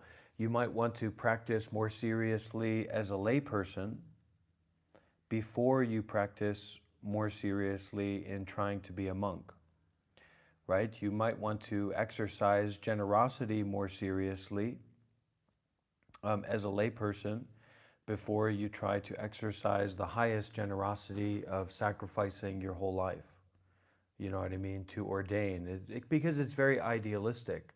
And your ego is going to be 100% dependent upon that idealism. So it's not interested in experience, it's not interested in guidance, it's interested in the idealistic view of the situation that's going to allot your ego to do what it wants, to go in the direction that it wants, because of some ideal of how it's going to be. So practice a little bit more seriously with what you've got before you jump in full force. For me, I didn't have the good conditions to do that, because I was alone. I was drop dead alone. I didn't have a teacher, I didn't have a mentor, I didn't have anybody to talk to about this. And somehow I found myself to be facing this possibility for a 1-year residency program at a Zen Buddhist meditation center when I was 20. So I just went and I lived there for a year. That's what I needed to do. But if you have this kind of some degree of stability, you can maybe devote more of your life to the path and the practice and the work, and listening to Dhamma teachers and taking refuge in teachers, or communicating with them more, and allow that to slowly kind of infuse into your bloodstream. And then if it feels right or it feels appropriate, to move into taking ordination.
This is not for spectators. This is for practitioners. This is not for people who want to sit by the table and comment on the meal that's being eaten.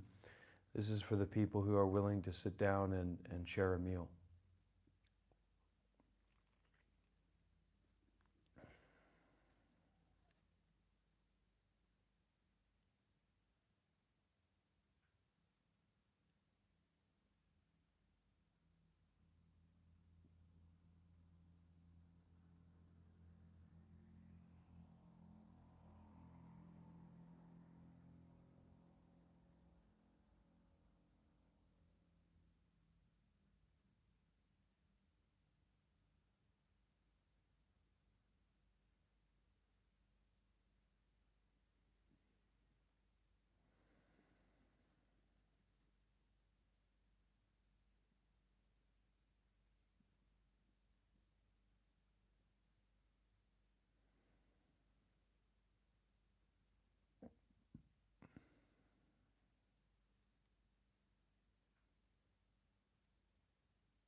Do your best to be vegan.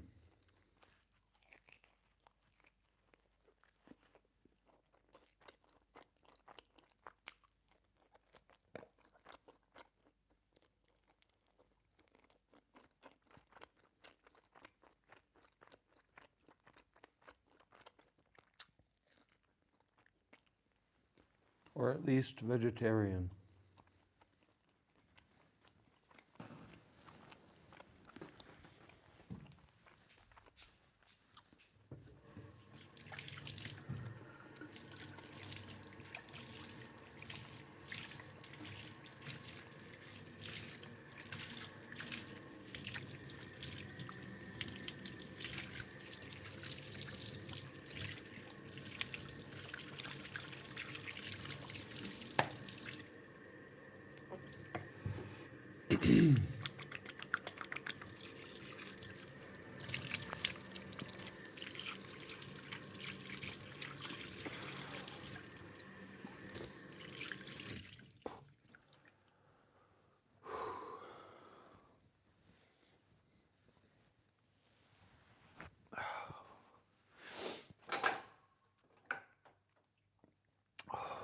How's everybody doing? Everybody okay? How's your lives going? Are you safe? Are you generally mentally healthy? Let me know what's going on. Maybe I can help in some way.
that thing, it already doesn't define us.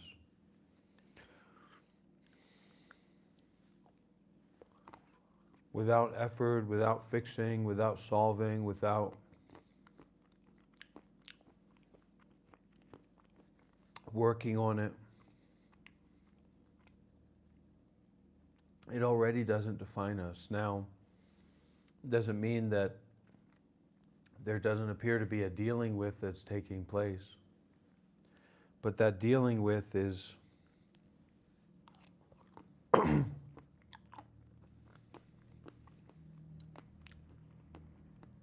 it's no more you. It's no more you than a storm or a cloud. Doesn't even need to be a storm.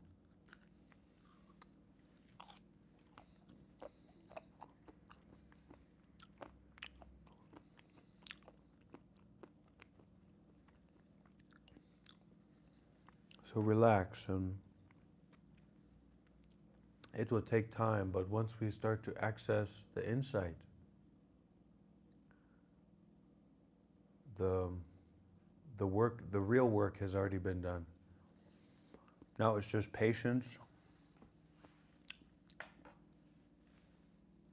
and learning how to naturally not re-traumatize ourselves. And sometimes, you know, the healing solutions are, you know, putting balm on a wound that's already begun to scab over and is actually re-moisturizing the wound.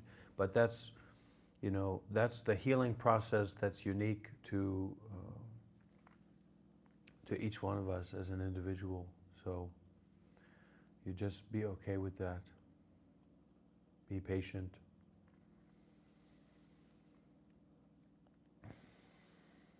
And I can recommend to you Heart Patient. I don't know if this will be your flavor. We got along at the beginning, but we weren't very close as time went on. But Sister Dang Niem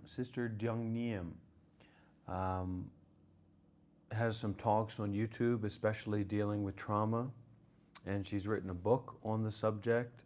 We previously did a group reading of that book on trauma. I think it's Flowers in the Dark, Using Mindfulness to Heal from Trauma or to Transform Trauma.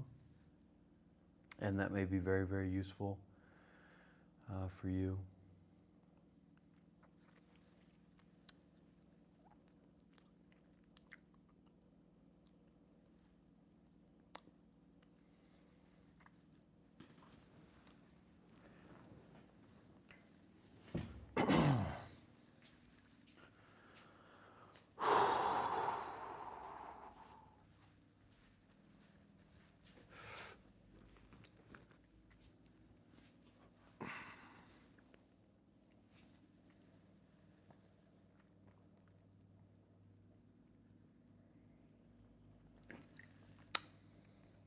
Yeah.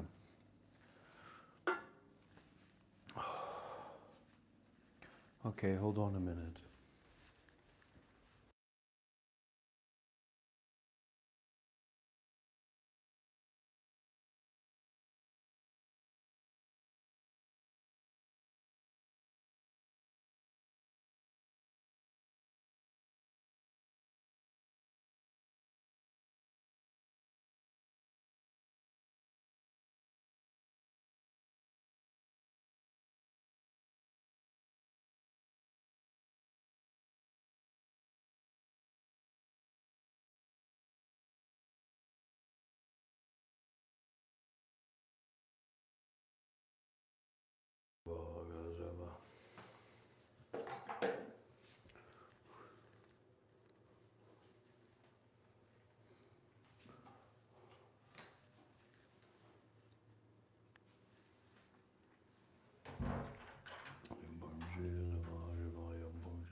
That's right, Sister Dingya. And if you look through the YouTube channel, You may also find the links to some of the group readings that we did together on the Discord server way back when of that book. No Mud, No Lotus, The Art of Transforming. No. Flowers in the Dark. Flowers in the Dark.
Namaste.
Nothing is permanent, dear friends. They say that the Buddha Dharma, the teaching of no teaching, the direct pointing to thusness, is that which can cure what was until now thought of as incurable.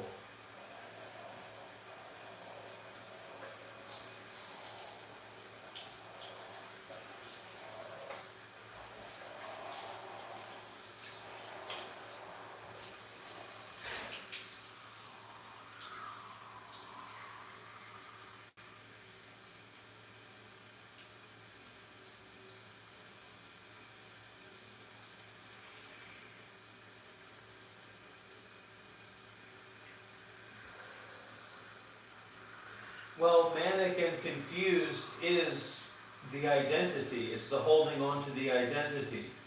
So the lack of identity is not really a lack of anything. It's just an awareness of what is. What already is. What is already free from anything else, everything else. So it's really more like recognizing freedom or remembering awareness, right? So we have that song, Nico. I am remembering who I am. I am remembering who I am. I am remembering. I am remembering. So what that means is that we're remembering awareness. We're remembering our true nature. We're remembering this right here and nowness. Seeing the seeing, hearing the hearing. Thinking without thinking, just aware. The best thought of all, the no thought, just aware.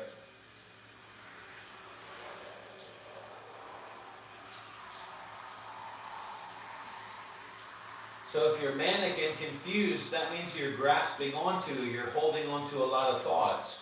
You're kind of forgetting who you really are, right? You're forgetting your true nature. You're forgetting that awareness.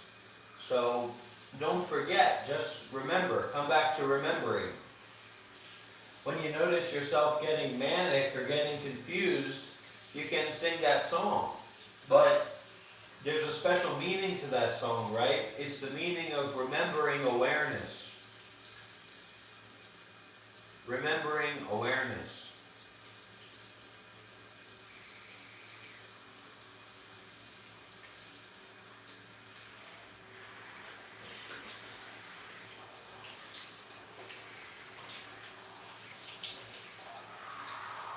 And even though we may not fully get it, right? And we as individuals are never going to fully get it, but of course we want to.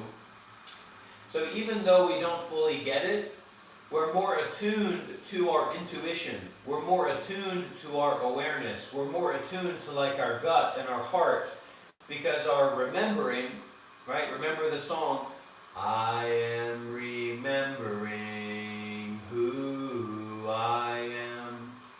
I am remembering who I am. That's not about any story of ourselves. It's not about any story. It's remembering that true experience, that true awareness right here and right now. That's beyond thoughts about anything. Already, you don't have to work for it. You don't have to figure it out. It's just like a letting go, like an opening. And a lot of that confusion in our minds can actually be stemming from tension in the body. So one of the techniques that we use, me and my enlightened friends, is to actually take a deep breath in and bring that thinking mind back to the body. It's hard for us to face ourselves because we make ourselves this big, complicated idea, when really ourselves is just the thought of this being a potato. Instead of seeing it as it is, we think it's a potato. It's not even shampoo. It just is what it is. And it's not even that, because it's not a thing. So it's allowing yourself, allowing your mind to not be fixating, to not be grasping, to not be figuring out, but to just be aware, awaring. To walk with awaring, to sit in the shower with awaring, right? You can even turn the lights off and just sit in the shower and be aware of your breathing. And that's your therapy session right there. But what happens is we get so wrapped up. We get so wrapped up in the stimulation. Yes, the body will calm down. Slowly, it takes time. But what happens is we get so wrapped up in the stimulation that we kind of believe in the stimulation. We believe in this idea that we need to keep doing this thing, like swiping on TikTok, or feeling depressed, or feeling anxious, or feeling sleepy. And we believe that, we think that, because that's yourself. The self is that silly. The self is that small. It's just that thing that you happen to be doing now. So if you can relax what you're doing now, you can relax and go beyond yourself. And so recommended ways to do that is go and take a shower and be with your breathing, or go take a walk in nature and be with your breathing. The being with the breathing is said because it gives us this connection into the body, so we can relax the mind and bring our awareness and our intention into the whole body. So many people nowadays, they entirely forget they have a body. Their egos are so much based in thought and thinking and going over there and going over here that they lose entirely their connection with the body. So when we kind of focus on our breathing, we're reorienting towards the body. And then we're realizing that there's nobody here. There's no real true person and a real true story. That the body is storyless, the body is thoughtless, and the body is important. The body is our friend.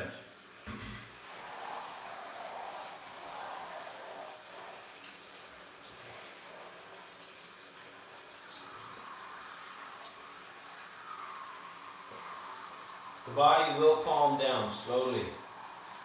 Don't be in a rush, because that's what makes the body feel stressed, right? Because you're rushing, you're hurrying to figure it out, to solve it, to leave a comment, instead of just stepping back into awareness, which would do you a lot more good.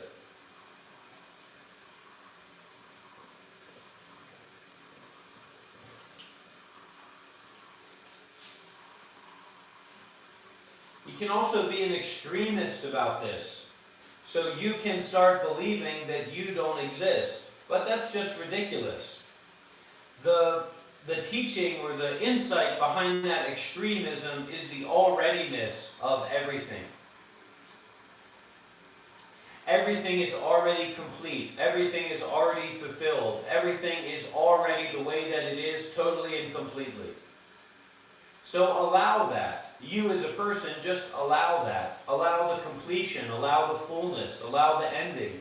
And learn to give that out when you recognize that you're cycling. Because when we get in the habit of that cycling, we actually create, through that habit energy, more problems, more unnecessary problems concerned with the ego or the ideas that we have about ourselves.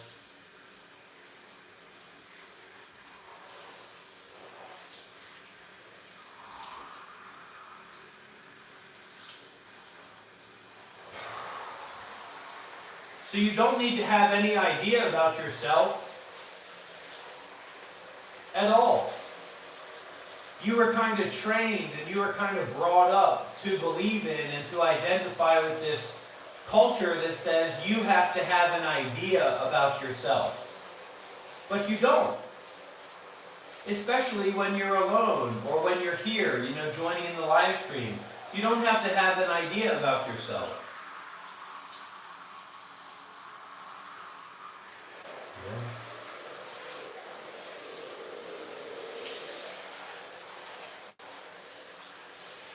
I get my joy from the simple things coming from the earth. I get my joy from the sun that shines and the water speaks to me.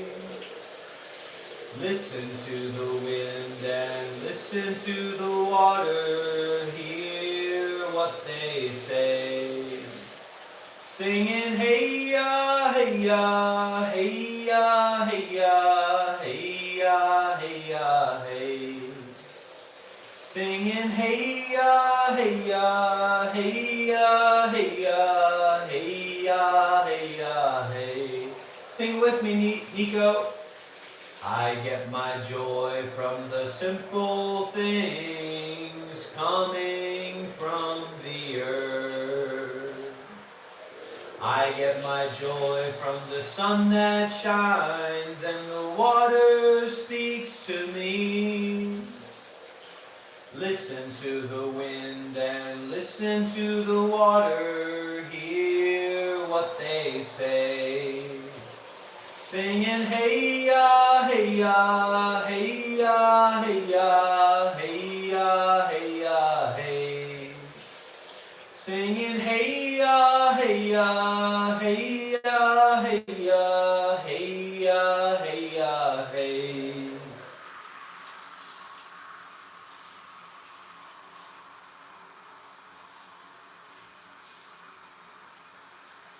Now all you need to do, Kat, is to apply that, what you always say, into your action when it comes to being vegan, when it comes to being vegetarian.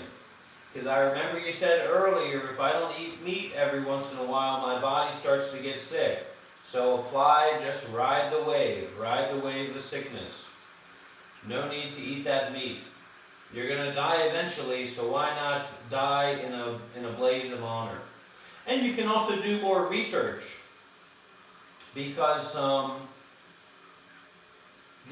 vegans, some of them are very skillful. You know, I can even give you some recommendations from my friend Kieran, who's actually a vegan bodybuilder, that would maybe help you out to go more towards veganism, as we all should.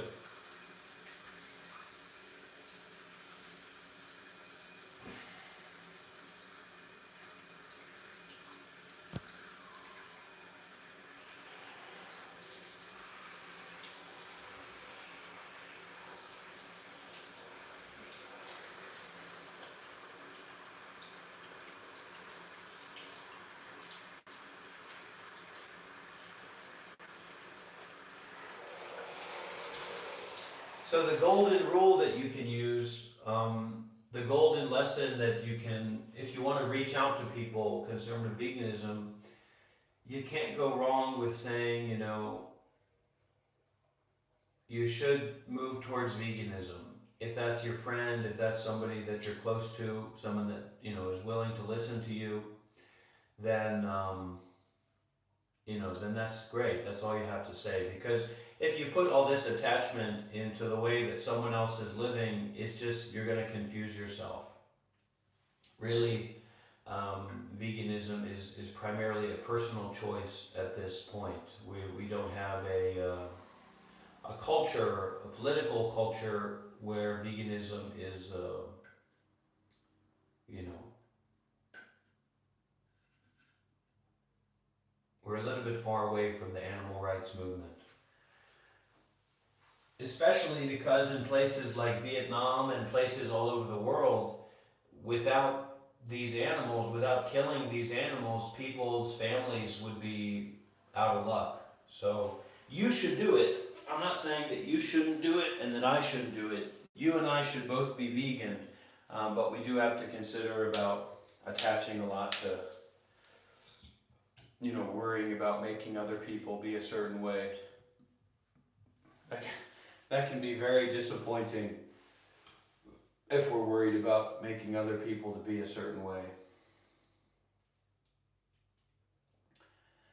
B12 and patience and endurance as well, to detach.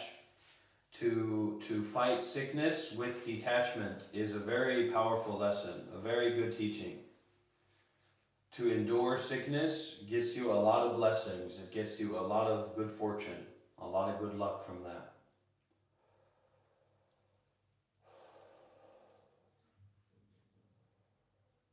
Well, we can't control what other people do with their lives, okay? We certainly don't need more colonizing, Richard. The last thing we need is you and an army of like-minded people to come to Vietnam and force them to be vegan, right? So, all right, well, let's get dried off, and we'll be back after a few words from our sponsors.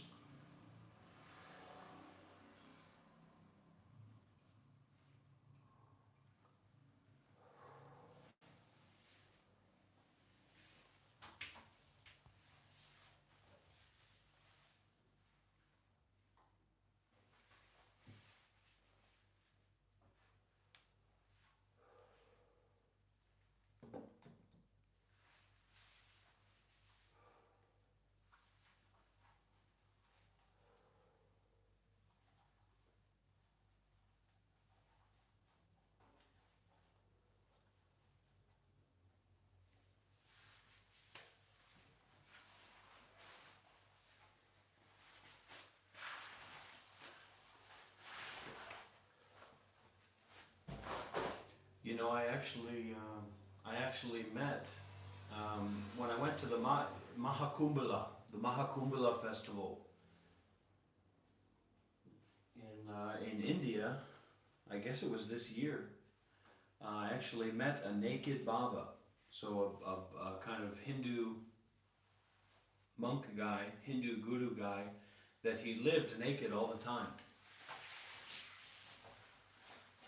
And I met him in all of his glory by the sacred fire at the Mahakumbhala. You know, the Mahakumbhala festival only happens once every 100 years, so good luck getting there next time. But I'll share some of the blessings from that experience with the community.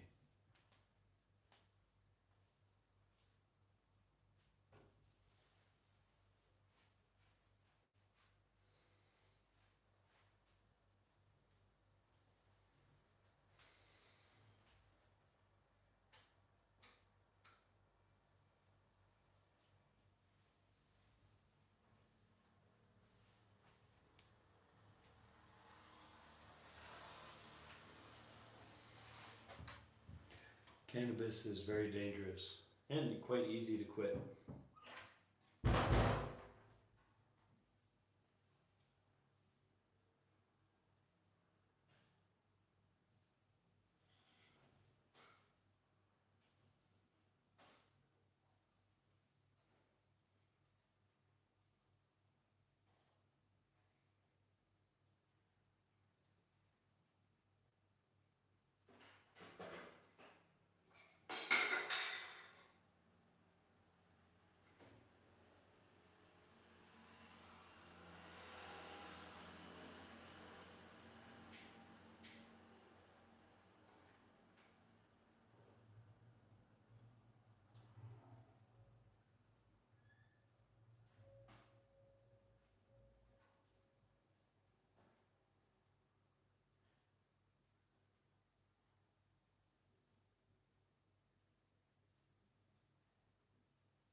And you know, there's a funny thing. There's actually a very, very famous uh, monk from Bhutan.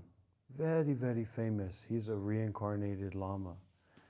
And he actually, I saw him somewhere. He was doing kind of a cross-dressing thing. So I guess that means it's okay for me to wear a wig.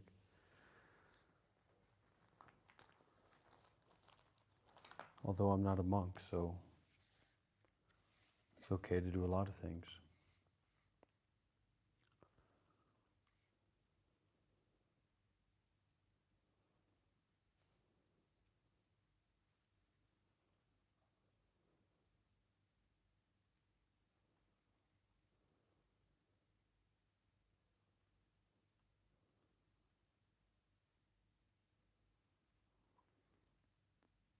To think of life as such, futile and fleeting fast, urgent is the matter of birth and death, like a burning fire on one's forehead. We do not know where we are from, nor do we know where to return with our decomposing body, burdened with heavy karmic retributions. The 4 kinds of birth and the 6 realms of existence, basically all this bullshit that we have to go through, arise from the passion of life. Isn't it frightful? Sometimes when I'm driving my bike around, my motorcycle around, it doesn't really belong to me, but you know, I'm riding it around and I think about how easy it is to get in an accident and how easy it is to really, for the body to be deeply hurt. And it is frightful, isn't it? How could we cope with the karmic effect of birth and death if it were not for the right and proper meditation? Then one should not be idle in one's practice. So that means we really have to be here. We really have to be free. To practice rightly is to be free. And if we don't dare to do that, what hope is there? Just going along with our desires and our fears, our passions, that rely on this body and rely on this mind and rely on this world being a particular way. But that's not up to us. Even the beings in heaven die. So most of the people in this world are kind of, practicing free of me. Most of the people in this world are, or being free of me. Maybe it's not even a practice in that way.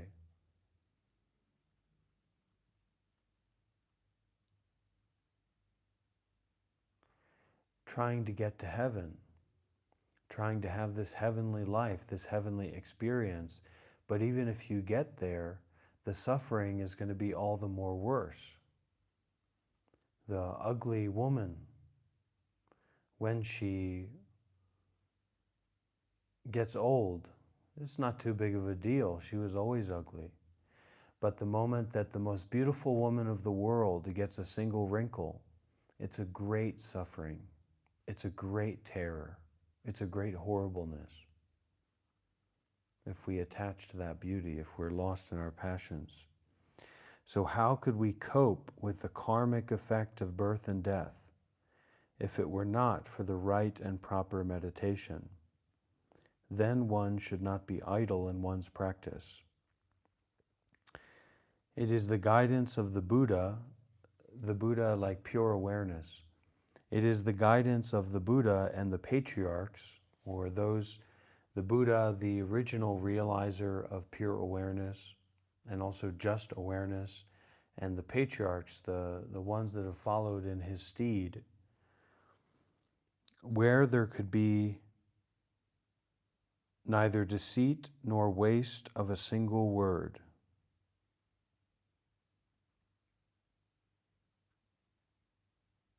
For my gratitude for the teachings I have received, I dare to express these foolish thoughts of mine.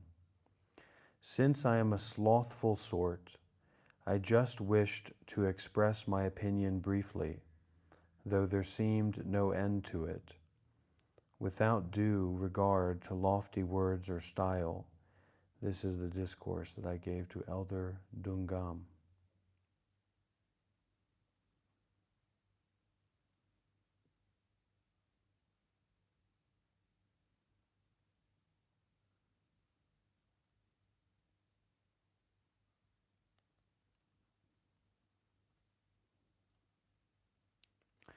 Okay, so this is a Chan dialogue or a Zen dialogue, and listen, you little demons, you shut that mouth and you listen. You're not a kid anymore. You're not a toddler anymore. You're not 6 years old, 10 years old anymore. You shut that mouth and you listen. Or you get daddy's stick.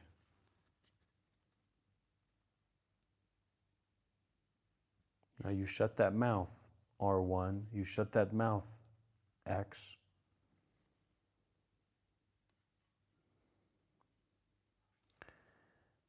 The Zen, the Son dialogue from Chan Yao, the essence of Son, the essence of Zen. Student, what is the right way to practice and the right way to attain enlightenment? Master, when clouds gather in the mountain in the south, rain falls in the mountain in the north. Student, what does that mean? Master, the measuring worm rolls once to progress an inch. Student, how do we attain enlightenment? Master, write until the empty space can speak. Student, what does that mean? Master, do you think I am deaf? Student, I don't know. Master, bring your tone down. Student, I don't know what you mean. Master, now listen to me carefully. Ask your question aloud every day, to where there is no one to listen. Ask in a low tone. Wait in silence to hear the reply. Then someone will give you a clear-cut answer.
Begin to depend upon listening instead of speaking. Begin to depend upon the silence instead of the sound.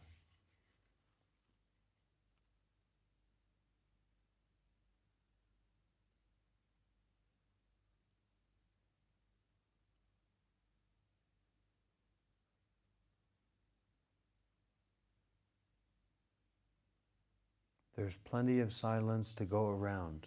We don't have to ask for it. the silence is unremarkable and a waste of space because you make it that way arbitrarily.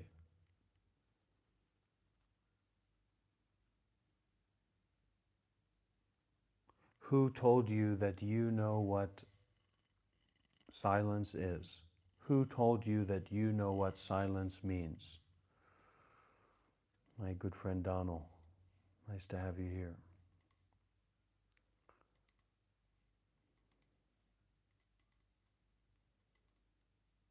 I think about you often, Donald. I think about our fine times that we shared at the monastery in South Italy. And of course, I have many regrets in my life, but one of my regrets is that we weren't able to spend more time together there in the south of Italy.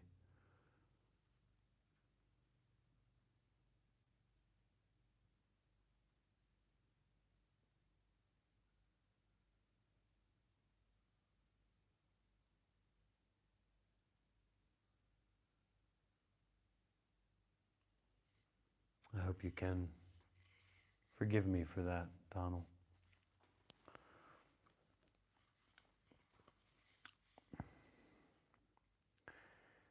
Student, is there a difference between rising in the world and gaining fame and yourself and Buddha?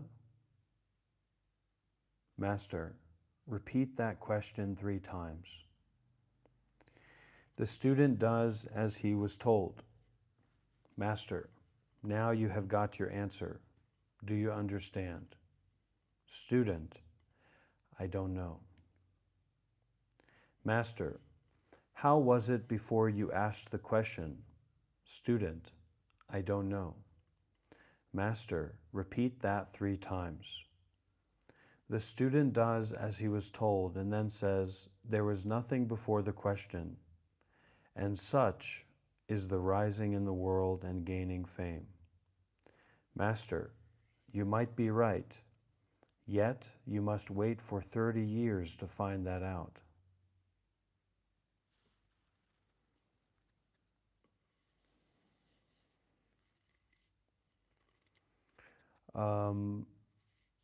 We work in the world of the relative and the absolute. So you can come here and be in the world of the absolute, and you can be with your therapist in the world of the relative. It would be very confusing if you just try to mix them up together on your own.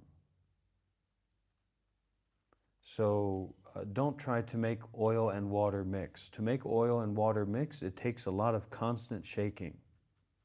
You know what I mean? You have to go and ordain and become a nun or a monk for that to be practical. But in your situation, Kira, your therapist is the person to talk about your emotions and what's going on in your life, and maybe the relative view about, you know, you're learning more about Buddhism or meditation, you know, this guy online. But it's not likely that your therapist is equipped to discuss the Dhamma. But you can tell them that you're looking into Buddhism and meditation and ask them what they think about that, stuff like that.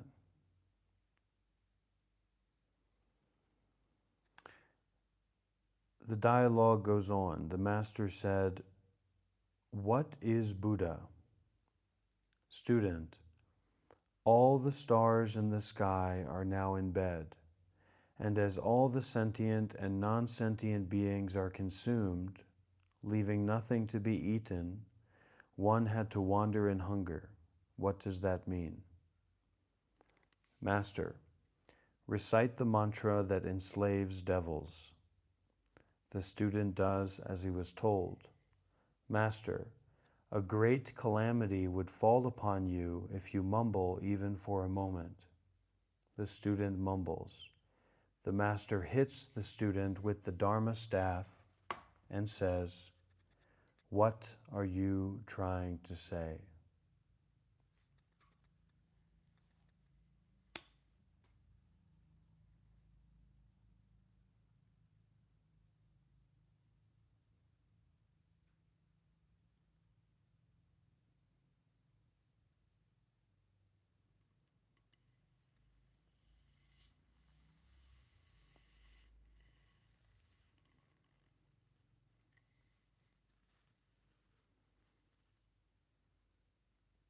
Well, I started early, Donald, and that's usually what it takes. It takes to start a little bit early.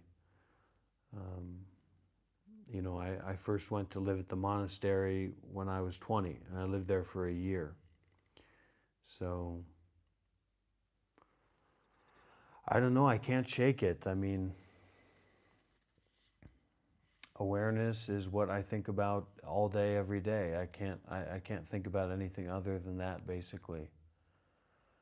It doesn't mean that I don't distract myself or eat food or enjoy some YouTube videos or TikTok videos, but that's just like a side job, side activity. And yeah, it burns this passion for the Dhamma, this passion for freedom, this passion for like being aware of my faults and being aware of how much I still suffer, and wanting to do my best to go beyond that, not even knowing what that looks like or what that means, because I can only see from where I am. That would be a good idea, Jugaloogaloo, because my mind can get a little bit bigger vision. So I'm thinking about what is my magnum opus going to be, the profundity of Dr. Rob's bullshit, but maybe a book on basic meditation would be better. But I don't know if I could do that.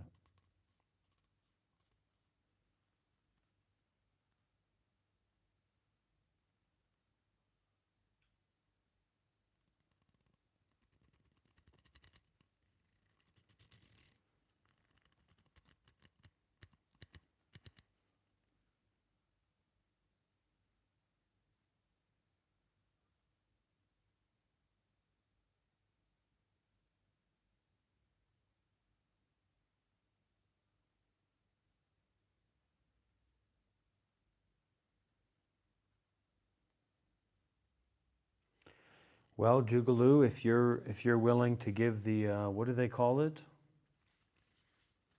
What are the book publishers call it for the author?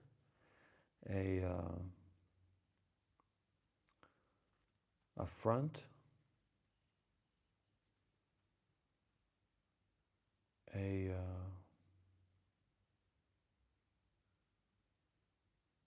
an advance. Yeah, if you're willing to give the advance on the book, Jugaloo, I'll get right to work. Thank you, Matt. How do you eat an elephant? One piece at a time. Yeah, that's right. That's right. And of course, how many elephants can you fit in a fridge? Depends on how big the fridge is and how finely you slice the elephant.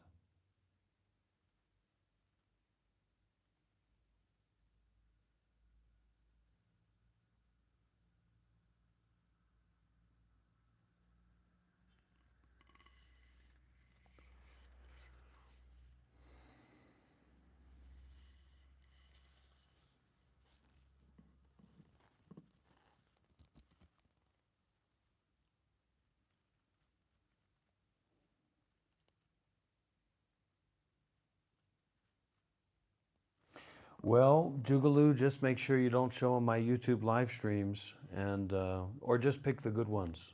And yeah, that's great. That'd be good.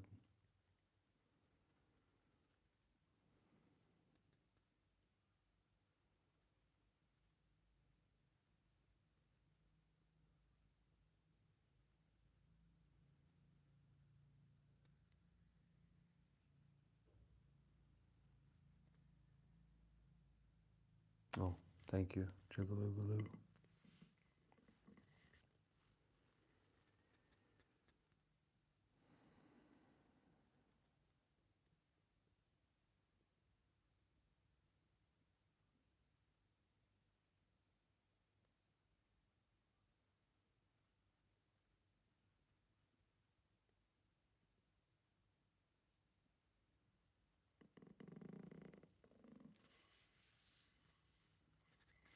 Well, I mean, that's a lot of people believe in that kind of stuff, and I think that there can be a lot of truth to it, because it's like, think of how impactful a negative experience can be for someone.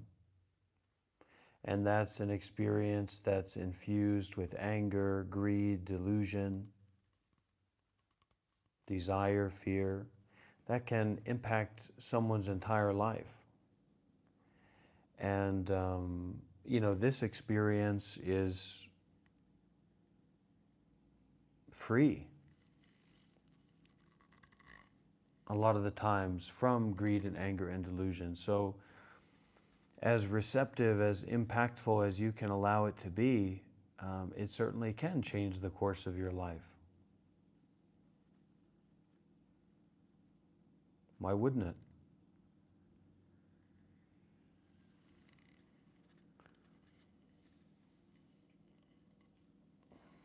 In unseen ways especially, that's the magic of the Dharma and the path, because most of the world is unseen. Basically everything is unseen. What's seen is only this. And this is like a piece of dust in the ocean. So letting go of the tangles of the normal ways of seeing things and the normal ways of thinking about things, it's very powerful to be in tune with the universal karmic flow, or what we call blessings or demerits in the Buddhism.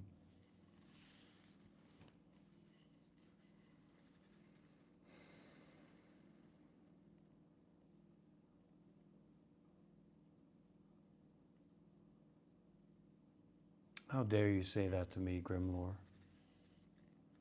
You know what would happen if you were here right now, Grimlore? I'd take this big stick and I'd roll it on your shoulders, help you relax a little bit. Relax those shoulders.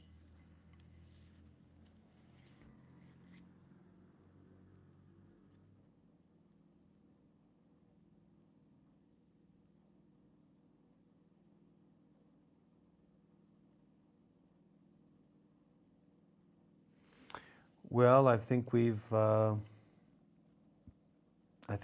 all that we're going to do this evening, and I'll do my best to keep up with the daily live streaming as much as I'm able.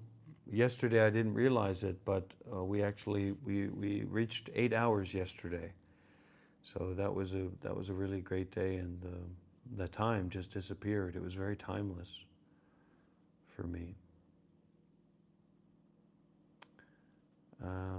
Do we have any final questions, any final sharings, any final complaints, any final offerings? Anybody want to call in? Everybody okay?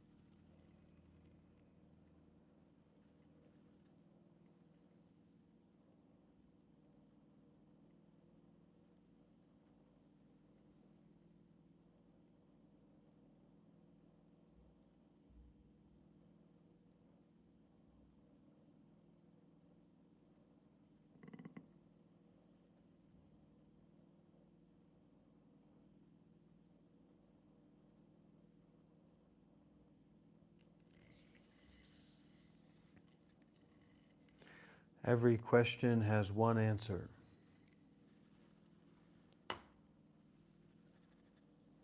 Now go to bed.